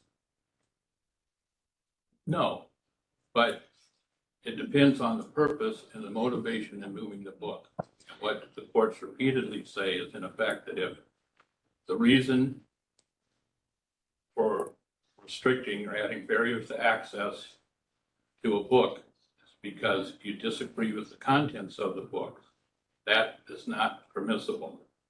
They say, and I think it comes from one of the Supreme Court cases, well, we may certainly wish it's otherwise. The legislature is not free to impose its view of morality on others when it comes to the First Amendment. The reported cases that uphold moving the book are very few. The only one that I'm really aware of that's gone to the appellate level is in the context of a school library where you have certain, I'm going to use the more flexibility, but the government has more control more control over what may be in a school library, although it is far from absolute. And the one instance that was upheld was there was a book in the school library purporting to involve the history of Cuba. And as I recall, the entities that wanted it removed actually brought in experts and showed that that history was completely false and therefore is inappropriate to the curriculum of the school because it was a history book. It's simply wrong factually. That leeway is not applied to public libraries, even if we're talking about minors. It's considered a more freewheeling or a broader galaxy of choices than may necessarily be the case in a school library. So actually, this would be for the manager, but given that you're concerned about restricting access, obviously we're talking about children in this, or minors in this case. Ms. Walsh, are children or are people under the age of 18 allowed to peruse the shelves in sections other than the adult section of the library? Mayor, Councilmember Gass, yes. If you want to go to the adult section for fiction or nonfiction, they're not restricted. The access is not restricted by age. So my point to make there would be that even though we are attempting to move this from the children's to the adult section, those underage minor children still would, as much as I don't really like it, I think this is in the spirit of compromise, they still are able to walk down to the adult section and look at the book. So to me, I don't think we are restricting the access as much as some people in this room and myself might want to. That's not what's going on here. Not to belabor the point, but the other thing that comes to mind, I mean, I think we have to have some level of common sense on this. You know, if there was a Playboy porn magazine that somehow found its way into the children's section, and members of the government, whether it be the elected bodies or the staff, decided to remove it for obvious concerns. Mr. Zeber, are you saying that that would also be something that would be in legal jeopardy? And what would the difference be? Well, we'd have to get that particular version of Playboy and read it. And I haven't done that since I was about, well, you're supposed to consider the whole thing. You know, laugh what you want. And humor wise, I don't think I've ever read one and probably haven't seen one since I was 14. But I would question if that would, you know, if that would meet the test. You do have a gateway for what goes into the library to begin with as well. And you have more discretion there. Presumably, our people that are hired as professionals to do that wouldn't put it in to start with for that age group. I guess I just don't see the respect. I don't mean to be disrespectful, but I Well, you're not being I don't see disrespectful. the I don't- difference. that- What if at there all. was a librarian who deemed that Playboy was necessary in the children's section and it got its way in, and then we said we better remove it? I don't see the difference between removing that and removing this, as far as a legal jeopardy. I guess the question that you may be left to be decided is if a reasonable person would see that that had meaningful social, educational, or scientific value. And it's probably a fair topic for debate in the sample you throw out.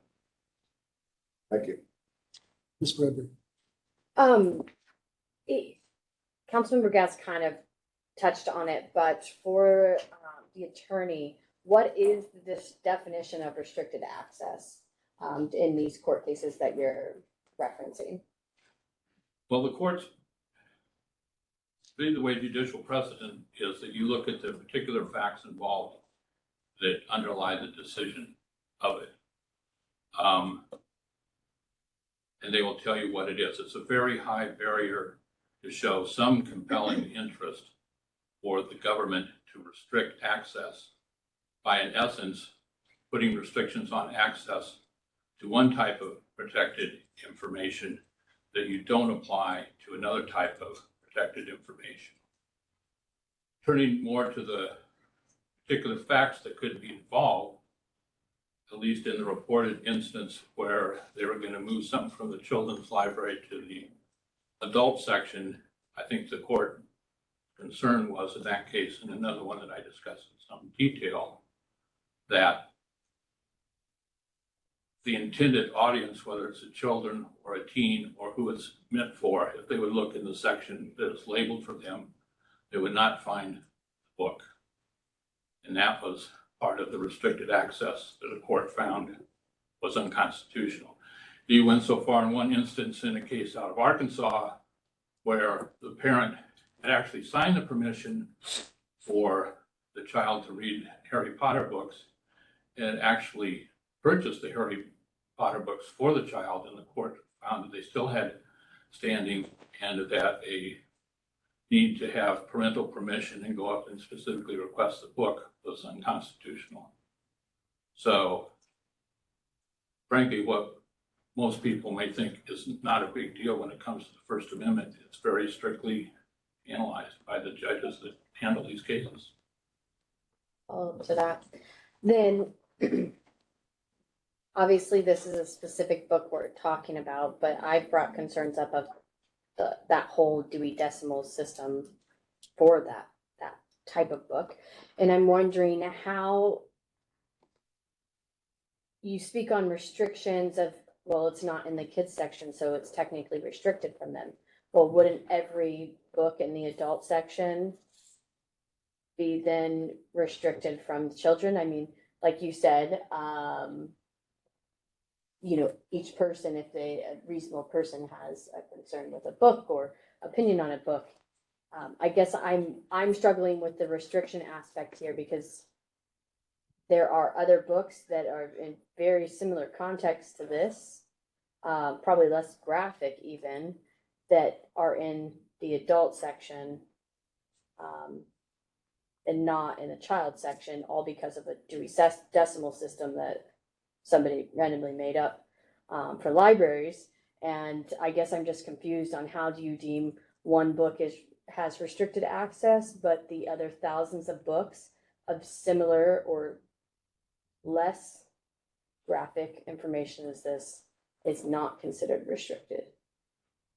Just from your court cases, I guess I'm I struggling don't have with anything that. that tries to analyze the Dewey Decimal System. What you find the courts doing with some frequency is deferring to professional librarians and to the discretion that the various library has in the initial acquisition of books. Beyond that, you know, I don't have an answer for that. I don't know that it's something that's particularly come up. I think you've got a real issue here. I don't know if there are libraries that have physical barriers between what is deemed age appropriate or not. You know, we don't hear. When I was a child, the kids stuff was on one floor and the adults were on the other, and the local museum was on the other. But it was just never anything I've had occasion to give any thought to. It comes before the court when they want something moved from a category where presumably it applies on a number of factors, in which typically include those which I think our library applies because they're guided by the statements of the American Library Association. But I'm not aware of those type of things particularly being litigated. The ones that tend to be litigated is where somebody has, you know, a personal dislike or a strong belief that some book is inappropriate. And then you look at the various tests that the courts have enunciated to decide that.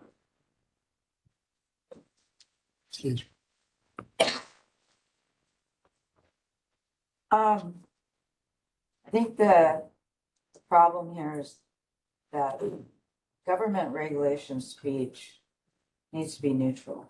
And we're sitting here debating whether or not we're going to decide for a family because of a multitude of people, both sides, by moving a book from one section to the other, which clearly is a violation of the First Amendment.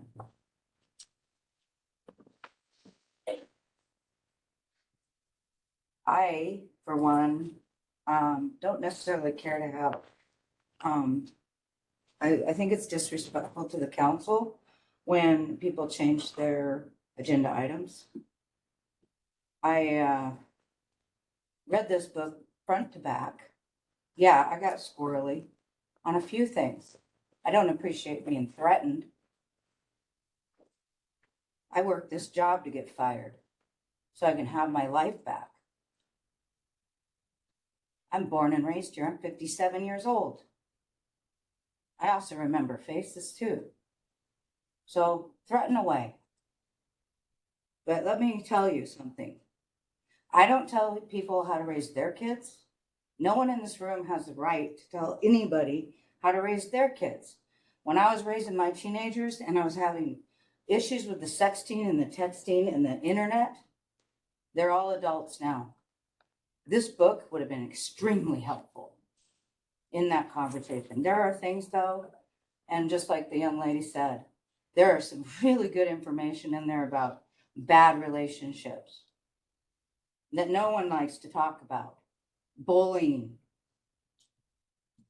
People who take advantage because someone's ignorant to behaviors. Grooming is when you don't give people the information so that they can see it when it's right in front of them. Grooming is when a community wants to shove everything under the rug and not allow people to learn. I was a teenager once too. I can remember adults saying we were stupid, dumb, and didn't know anything. Except the thing is we did, and we had to navigate that. It was horrible. The 80s was nothing but movies that taught date rape, getting women drunk, death, and then you can have your way with them. Go ahead, watch 16 Candles. Rewatch it. And being obnoxious and discriminatory towards different groups of people.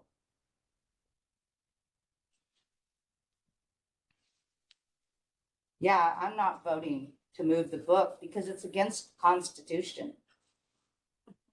Everyone has the right, including teenagers, to get the information that they feel fit. I had one teacher one time told me I was too young to read Animal Farm because I wouldn't get nothing out of it. Still got to read it. My mom went to the school. Checked it out for me. I've never gone to the library. I've spent a lot of time in the public library. Grew up in that public library down here at Centennial. I was never ever told I couldn't go in the adult section. There are a lot of books in the adult section throughout the library that I would probably never pick up. Ever, not my thing. But I'm not going to sit here and tell people what they can and cannot read. And I'm also not going to violate the First Amendment right. And as a minority, I know damn well that that's against the Constitution. And to each his own. Further, sorry. That's all I have. Further discussion on the amended main motion. Mr. Gass. Just one last comment that was just mentioned that I just wanted to reiterate, which is that, yes, in fact, children can go to the adult section. So we are not restricting anyone's access. The only thing that I think we're attempting to do here is to prevent the unsuspecting young child who is in the children's section from stumbling across this. As was stated earlier, any parent can check it out, and the children are not banned from the adult section. So moving the book to the adult section does not remove it from the view of adults or children. Mr. Floor and Mr. Finney. I actually agree with quite a bit of what Mr. Gass says. I don't think it's, me personally, I don't think it's an unreasonable compromise. In lay terms or reasonable terms, it doesn't seem to restrict access. Wasn't going to bore the community with this, but these folks were kind enough to attend the meeting, so I'll give you the Reader's Digest version. The book talks about respect, boundaries, consent, communication. There is a ton of really good, valuable information. And then the authors do a remarkable job of discounting the value of their own book by going for sensationalism and over the top and things that a lot of people find inappropriate for children of any particular age. That said, the attorney did just say, I think you have a real issue here. So we've seen emails, we've had comments from these folks. There's people on both sides of this issue. We're going to have to decide when we vote up or down on whether we move this thing. If we want to move the book, do we want to roll the dice? We clearly do have a First Amendment issue here. That's why I asked the attorney to speak and try to help me understand this a little bit better. But I actually agree with, I don't see the restriction if a child can go to the adult section, wherein lies the restriction. But in the legal memorandum we got, government officials simply disliking the ideas contained in the book and moving the book, apparently the courts have held that somehow that does equal restriction. So. Mr. Finley. I'm lucky enough to serve on the Library Advisory Board as a representative of the City Council, and I'm appreciative to everybody for speaking their minds on this topic, both this evening and when we had our regular meeting of the Library Advisory Board in April, where we heard roughly 3 hours of commentary from citizens with views on all sides of this matter. I have to say that the vast majority of the arguments that I hear both for and against the retention, removal, moving of this book have to do with the value of its contents or people's perceptions of those contents, and everyone is certainly entitled to those opinions. But I'm largely in agreement with Mr. Flora. I find we put ourselves in a precarious position if we are going to start as a governmental body dictating to our library staff how they should do their jobs. And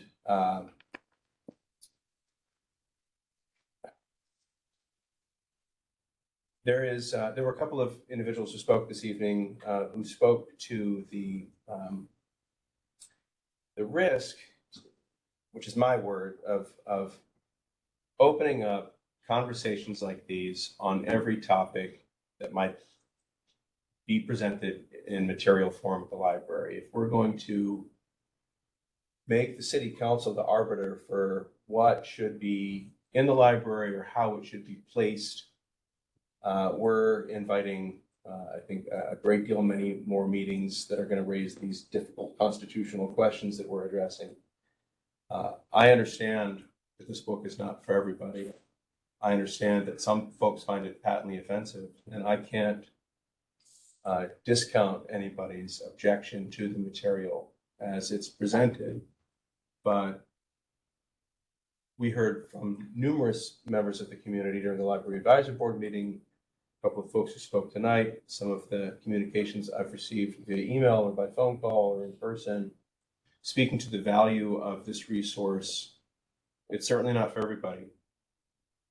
But one of the things that is, I think it's the second article of the, pardon me while I find it, of the Library Bill of Rights.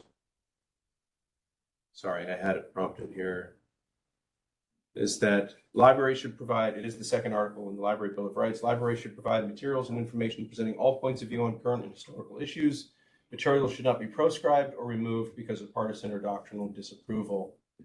The Library Bill of Rights is something that our library ascribes to and works by. I am of the mind that government should stay out of the way of the city employees who are just doing their jobs. We should leave it to them. They have, in the words of several of our commenters tonight, the experience and the expertise. Thank you. Ms. Kistler.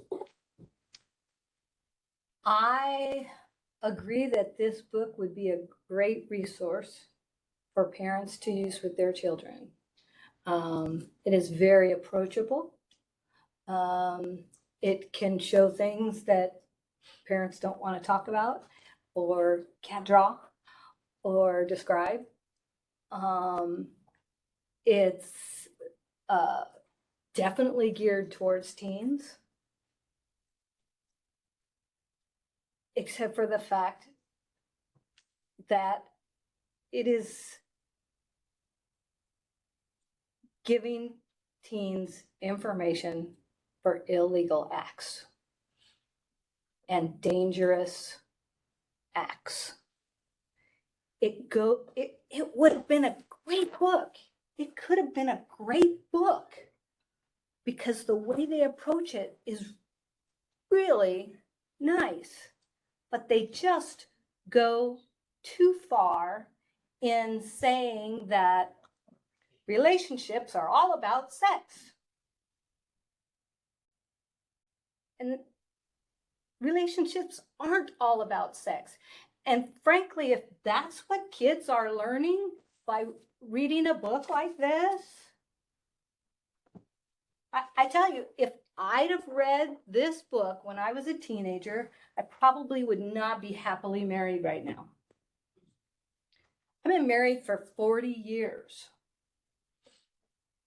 And seriously, this book tells you, go out and have multiple partners. Go out and explore. Do friends with benefits. Really? That's what life's all about. When you learn this stuff from a book or something, you're reading a novel, you have a story involved with the novel. You have a story of developing relationships and things like that. And it just is, I know it's trying to be a sex education book and maybe only just sex education, but this is not, I mean, wow, you know, when do you have the time to experiment? You have all these obligations already put on you as a teen of what you're supposed to live up to, and that this is okay. It's like, oh, you know, there is a such thing as virginity. That's so silly. Really? That's how they're saying it in this book. You know? And if you want to give that to your children, great. Do it. That's fine. And I know there's some things in here about the LGBTQ community that, quite frankly, parents probably wouldn't be able to talk to their kids about because they don't know, you know? And so, you know, that could help. But still, the parents are still responsible for those children until they're 18 years old. They're responsible for what their children do. They're responsible if they take possession of a phone that has some child pornography on it because they were taught how to do child pornography on it, they could get in trouble.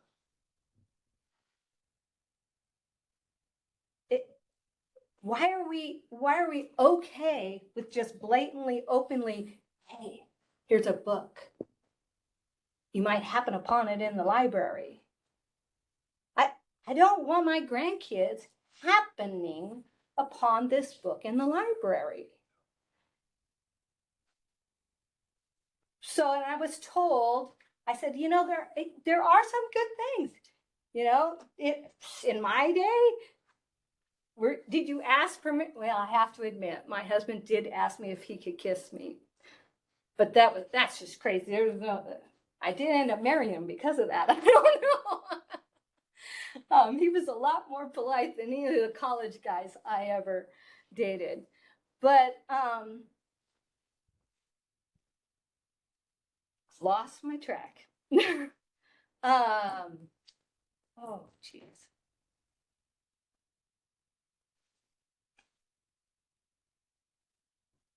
Anyway, I just think that, yes, so many people that we got letters from said, this is a lot better than them going on the internet. I would say a good portion of them, at least 50% of the letters we got, I think, that were for the book said it's a lot better than them going on the internet. However, the book tells them to go on the internet. So how is that better? It just doesn't make sense.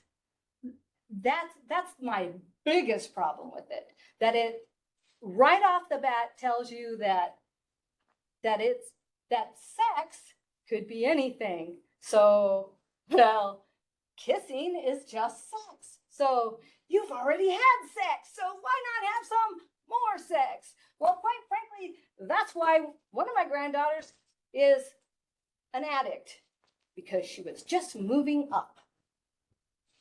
You know, do we just have to move up? Can't we wait till we're adults because that's when all that stuff is legal?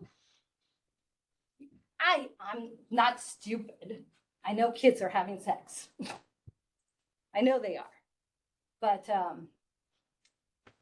it normalizes things that are adult issues. I don't think kids need to be worrying about all these things. And if we move it to the adult section, I was told kids that have heard about it will go and look in the adult section, and then they will be exposed to the adult section. I can't imagine anything in the adult section that would be more provocative than this book, to be honest.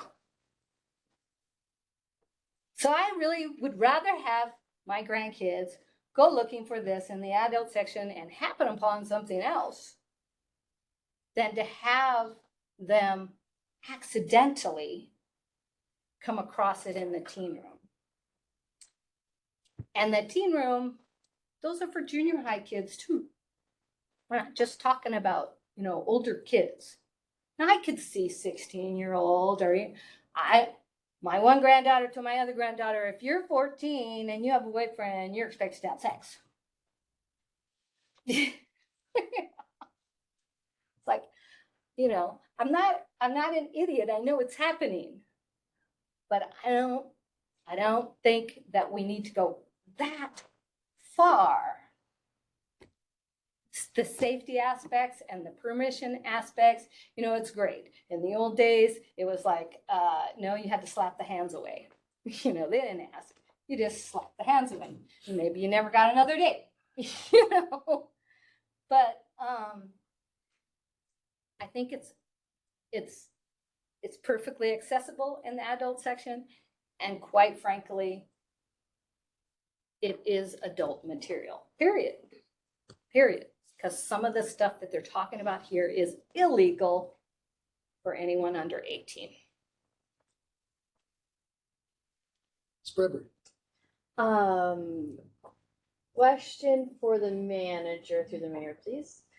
How many books do we have in the library currently that exist under the Dewey class number 306.7? Which is the teen nonfiction sexual relations section of the Dewey Decimal System. I would have to refer to our librarian because I really don't know. I know there are a couple because we've talked about it, but I would have to refer to the actual. Let's see, so Pat Tully, Director of the Public Library. I also don't know off the top of my head how many are under that exact classification. I would say in the teen section, it would be about half a dozen. In the adult section, that 306.7, whatever it is, would be more like a couple dozen. Thank you. Further discussion on the amended main motion. I'm sorry, go ahead. Thank you, Mr. Mayor. I just want to make sure I clarify and I understand. And if I'm wrong, please correct me. So the moving the book based on Mitch's discussion and what we've heard does not physically restrict access. However, because it's written for teens or targeted for teens, it would in process restrict access. So like a teenager looking for a book like this written for teens would be expected to have it in the teen section. The issue that the court had with the Wichita Falls case, which is most factually similar to what we're discussing tonight, said that it was a problem because people that were looking in that case was the children's section, but we say it's teen section would not find it, and that type of restriction couldn't be justified.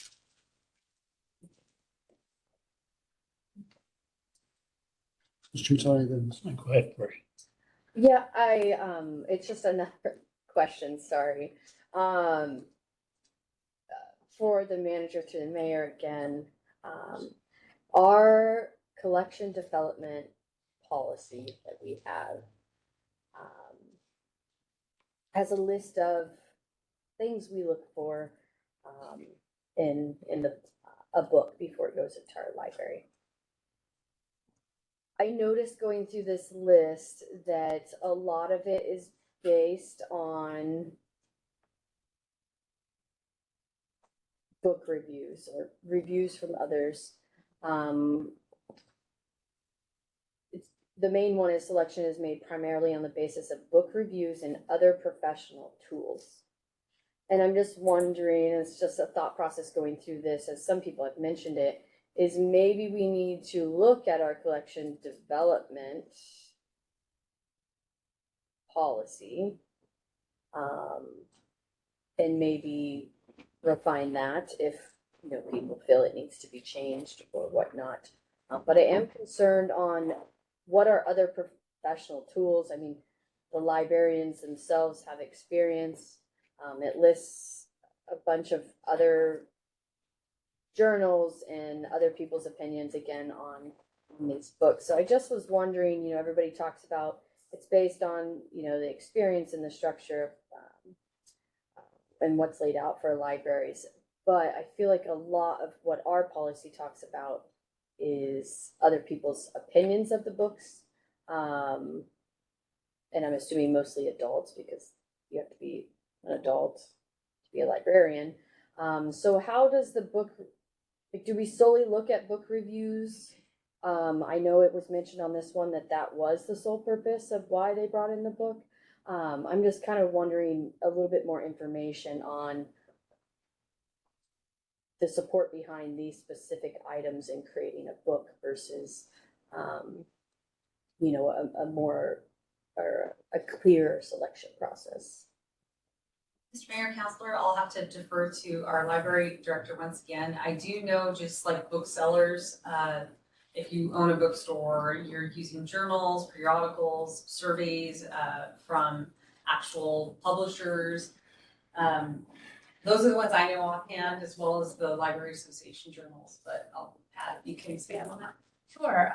Our selectors use Publishers Weekly, which contains a lot of reviews. Book List, which is a more library oriented. We use School Library Journal, which is specifically for school libraries, but it also has a lot of application to public libraries. And there are also online resources, both library and publisher resources that we use in making a decision. And what we're looking for, and when we look at reviews over several resources, is we're looking for consistency in the review. So sometimes books can get reviews that are kind of very up and down, and we kind of look at those more narrowly, and we may decide not to get them. We also look at the particular subject matter of the book. I mean, we have, our librarians are they know this community. They work with people every day. They work with families every day. And so they know the kinds of things that families and kids and adults ask for. And so based on that, that's another factor that comes into play.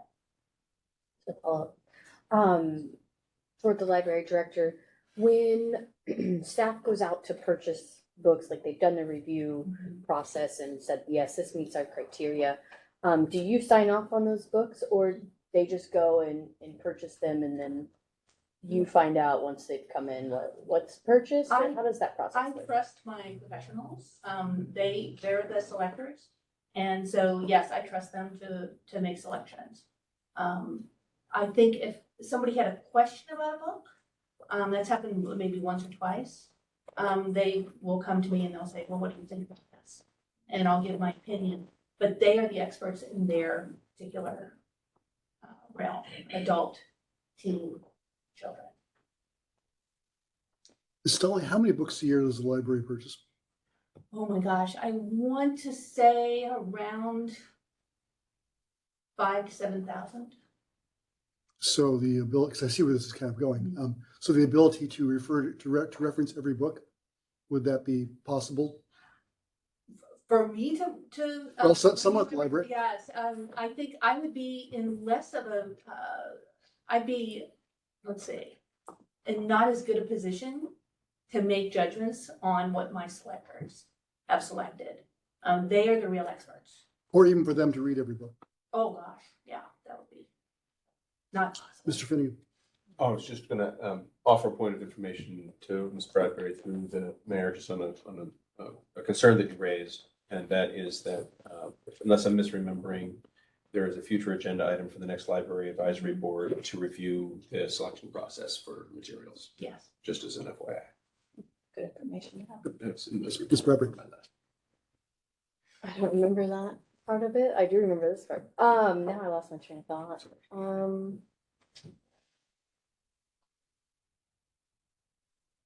On through the mayor for the library director again. So on the 7,000 books that we'll just round it 5,000.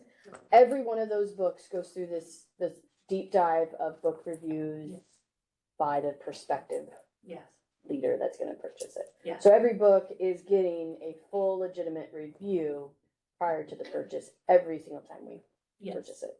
And then how many books have we removed from the library this year? Not over content, Right. but Right, through just your for any processes, ongoing yeah. weeding, yes. We're pretty full, so we basically one in, one out. So I would say about 5,000 books that we withdraw every year. And it's generally aged, they're superseded, conditioned sometimes, but, or they just don't get checked out over a period of years. So we factor all that.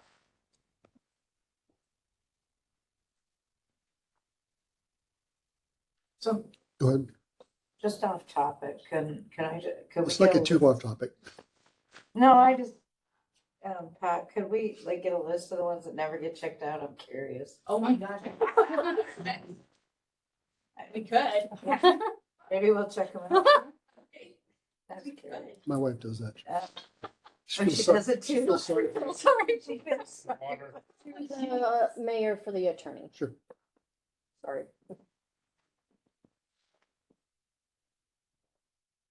So through this process of court cases, how does the court uphold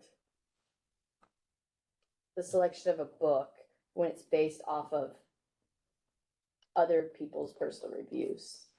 How is that held up in terms of when a content is, somebody doesn't like the content and it goes to court? How is somebody, the selection process? That's a very good question and strikes me as a bit odd, but I can't say it's been fully developed, but the pronouncements that have come from the various courts is that in the selection of the book, just put library, where the library has considerable discretion in that. And if there's a rational, in other words, if there's some reason that could be pretty much, that you can just articulate why that book is in there. Like, we had nothing on Padman. That's a dumb comparison. The courts don't go near that.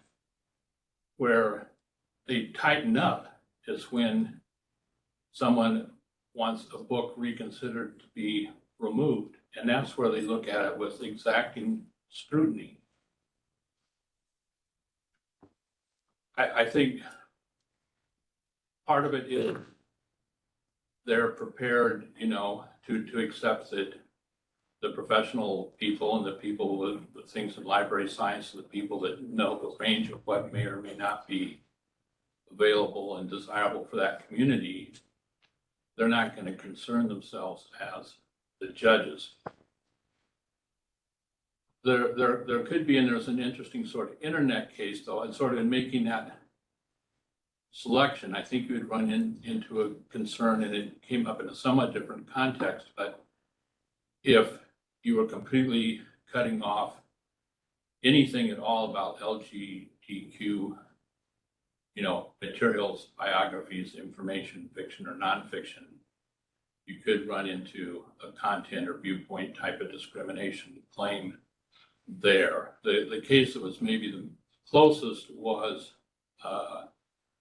it sort of wandered into sort of another interesting wrinkle, was there was a library where LGBTQ materials on the internet could only be accessed if you went and got permission from the library to remove the filter. And the court found that that was unconstitutional because it was done basically on somebody disagreeing with the subject matter. But library computer terminals and access, the courts eventually treat them sort of as a creature of a different stripe. It came up actually in reference to the Child Internet Protection Act, and the lower courts had found that restriction as far as libraries being able to choose to restrict a fairly broad category of information on the internet inappropriate with children. A much broader categorization than what we've seen in far as hard books are concerned. But when it reached the United States Supreme Court, majority looked at a number of factors, but the sort of the bottom line or the wrap up of why a majority upheld the Child Internet Protection Act was that access through computer terminals, they decided, are not a traditional or designated or any type of public forum. And so you did not have the First Amendment protections protections is probably a good word, that you do with hardcover books. And another aspect the court looked at there too was that it had to do with the application of federal funding. So to try and get back to your question, all the courts have had to say is that, there's any reasonable basis in the selection. They're not going to concern themselves with it. But I think there needs to be a caveat to that if what you're really doing is trying to, suppress content or subject areas, I could see there being some type of issue there. The selection process just doesn't get litigated. I think courts don't want to invest themselves in that. It's the best answer I've got. Further discussion on the amended. No, I'll skip that. Mr. Maton. At this diocese, we had a member say that they were denied a book by a teacher, but their parents checked it out and they had access to the book. Our attorney said that there are no barriers at the library. Our manager said everybody has access to those books. So we are not banning a book. We are not restricting access to the book. We are just being prudent in moving it to the adult section so that we are giving the parents an opportunity and adults an opportunity. If they want to provide the book to their kids to check it out and do it, take a few minutes, go to the library, check it out and do it. Your Honor, I have a question for the attorney.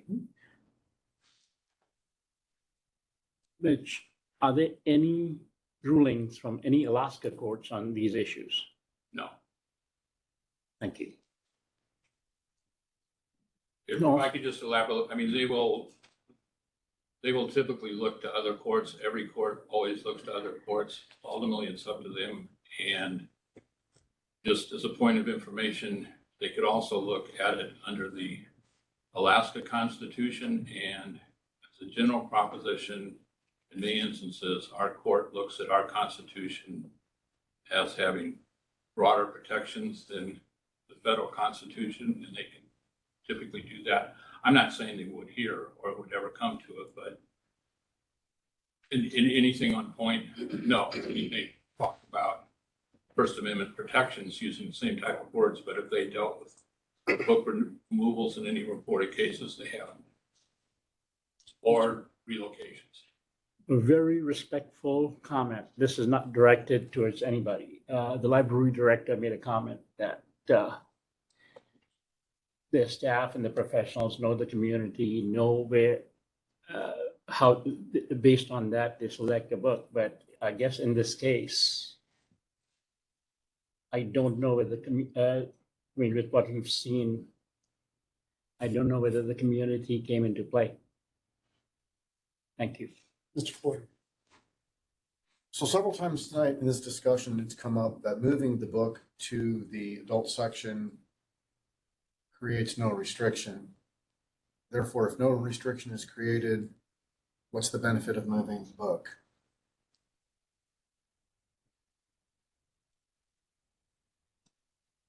Mr. Guest. Can I answer that? Go for it. Yeah, please. In my opinion, it is to prevent an unsuspecting minor who is perusing the underage section from stumbling across it unintentionally.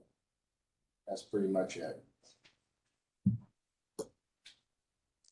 For the same reason why we wouldn't put other books that are not fit for children or minors in the underage section.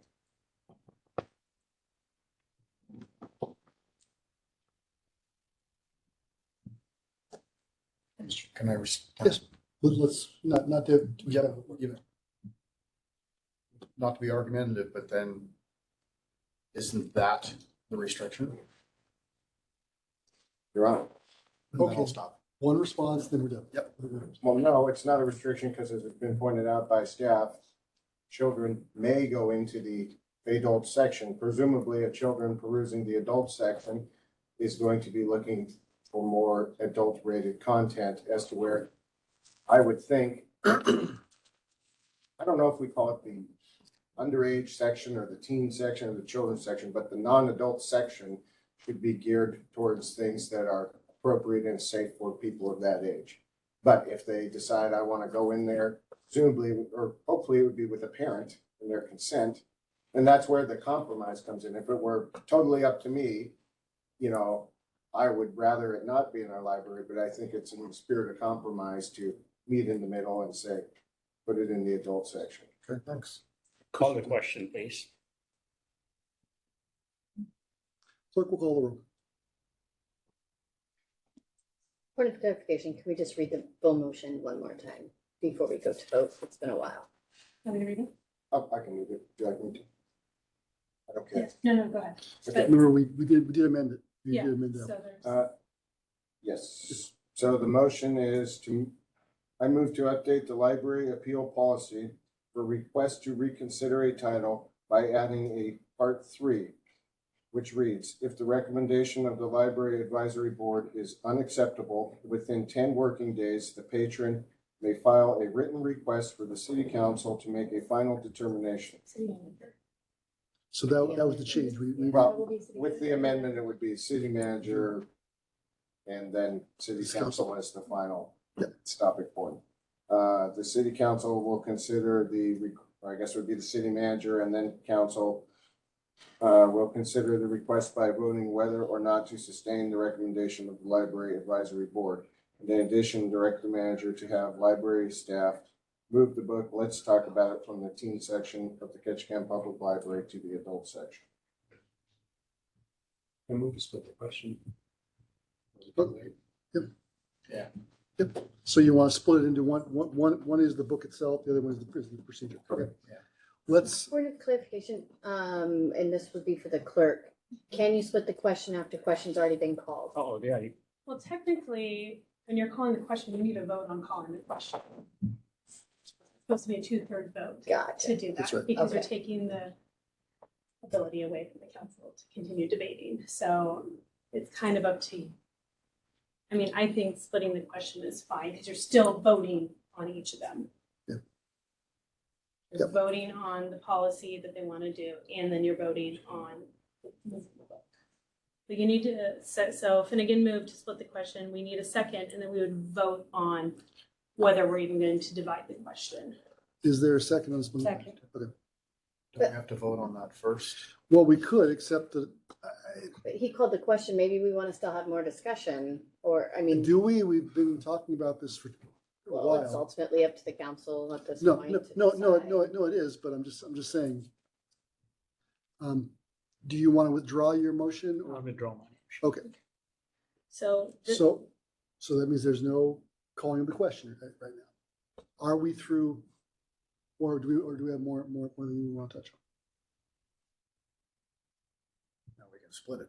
Yes. Okay, Move to split the question. second, okay. moving second. Okay, so the first item we will discuss is changing of the policy. Or making the, Well, we vote on whether to split the question. oh, I'm sorry. We vote to split that, yeah. Okay. Boy, in the old days, we get to vote on this.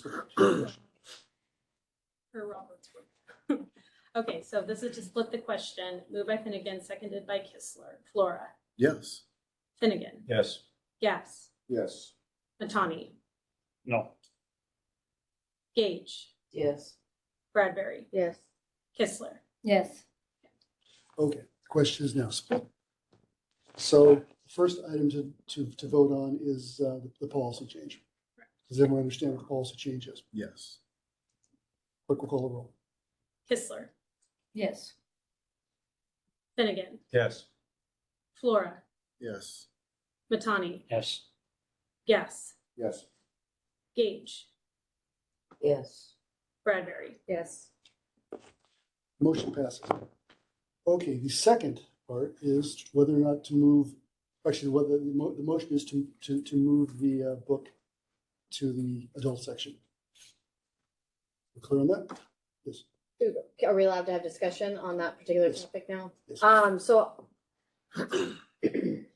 I mean, I've made it kind of clear where I stand on this topic, but I will have to say, as I started at the beginning of this meeting, and as I've said in previous meetings, is we are here to set policies.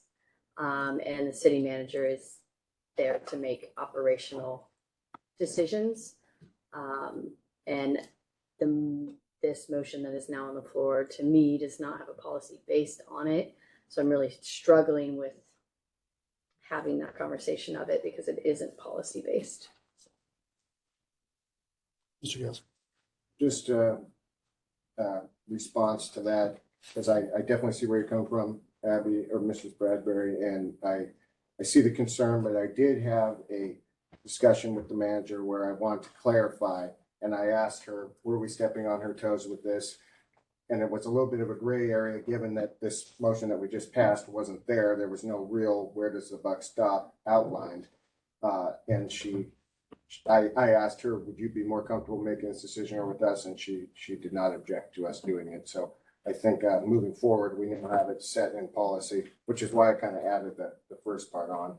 So I think, we're this far into it, given that we are the elected body and at this time, I think it's okay for us to make the rule. No problem. Through the mayor to the attorney, if I may, very briefly, I just want to make sure I understand something correctly. That the court scrutiny has been heightened when a book has been moved from one section to another because of opposition to the content of the book itself. Am I understanding that correctly? Yeah, where that's been the basis, the court has found, and again, in that one case, it's the closest that you couldn't justify the burden of moving it from the children's area to an adult area. And if somebody's to bear the risk of someone reading that they think shouldn't, it's on the person that wants to restrict it versus others in the community having free access to it. That's how the court expressed its rationale. Thank you. Further discussion? Hearing none, clerk will call the roll. Flora, No. Finnegan, No. Gass, Yes. Gage, No. Kistler, Yes. Bradbury.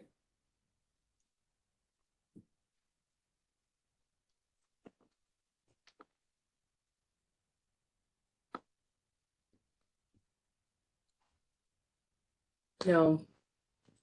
Batani. Yes. Motion fails.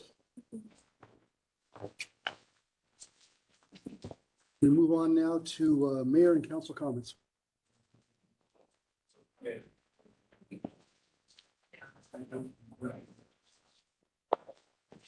Mr. Finnegan.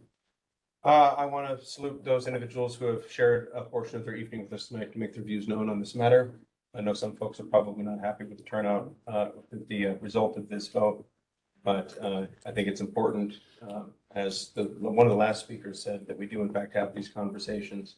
And so, as difficult as they can be, I'm glad we're having this conversation this evening. Mr. Batani. Thank you to the staff for bringing this quickly.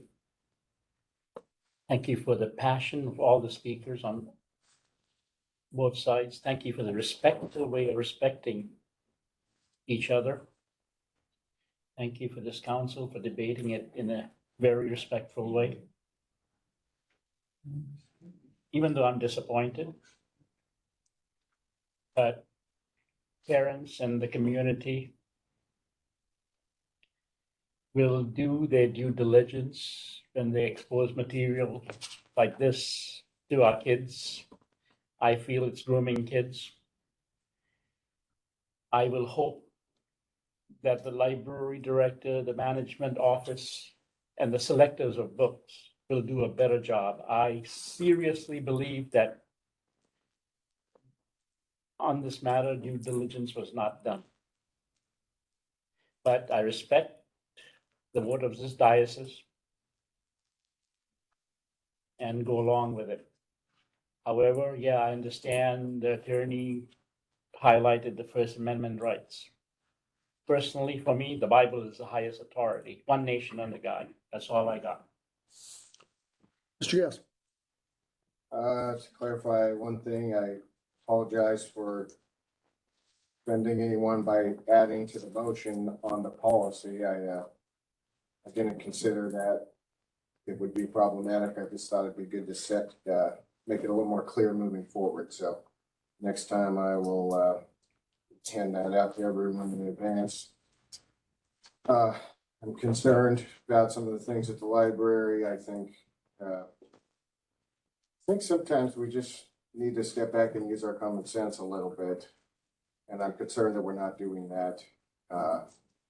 It seems that it's been pointed out by a lot of folks tonight and in general that there's just a lot of pushing the envelope and a lot of activities that people don't feel is proper use of the government that they pay for. So I just hope going forward we can kind of bring things back to a more sensible, reasonable, compromising type of situation. That's all. Ms. Cage. Yeah, I appreciate everybody coming. I appreciate all the letters. I may not agree with everyone. However, I also believe that the library is for everyone. Every individual, regardless whether you agree with them or not. And I don't believe that any minority or any group or anybody should be told how to raise their kids by another group. And I'm not going to tell other people how to raise their kids. Other than that, I think that we have to be mindful that every single individual in our community participates in our community and pays taxes. No one's taxes are better than anybody else's. And I'll reiterate that 50,000 times and over. If this is the United States under the Declaration of Independence, that means everyone in the room and those that aren't in the room are all equal to each and every one of us, and they get to choose. We don't live in a dictatorship. We are not the dictators. People get to choose what their children, how they want to raise their children, what their children want to read. And for some people, those materials save lives. Because that's the only materials they have. So that's all I have. Ms. Kistler. I'm disappointed that some parents will not feel comfortable allowing their child to go into the teen room unaccompanied now. So they will have less time in there that way, and there will be less reading because of it, guaranteed. But it was a good discussion. We all voted, and it's done, and that's the way it is, and that's what America's all about. Ms. Bradbury. Yeah, so just a little bit more on this topic. 60% of this book, decent content. I mean, it's stuff that you would learn in sex ed class or health class. The rest of the book, I don't really necessarily agree with how it was handled, and I know other council members have mentioned that.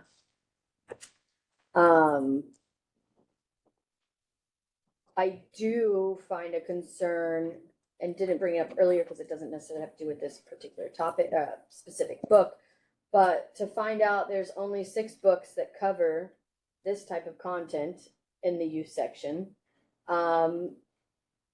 concerns me even more than this particular book. Because if there's only 6 books, there's no way those 6 books could cover all viewpoints on this topic for a teenager. And so for me, I hope since the library has now opened the door to this content in this specific 306.7 in the teen nonfiction section, that they should do their due diligence to make sure they're covering all viewpoints of that book, not just one-sided views on this topic. I think that's super important if we really want to get down to the basis of making sure that teens have all the information so that they don't go to the internet.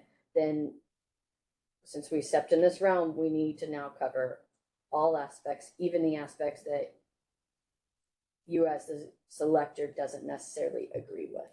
So that is something that's more concerning to me and more on my mind, with the fact that there's only 6 books in there. I do also have to agree with some citizens who made comments tonight about these topics that seem to be coming up in one specific department and taking up hours and hours and hours of time away from real concerns in our community. We're talking about basic needs that we are not being able to give our community, or we're outpricing our citizens. And, you know, one a year, okay.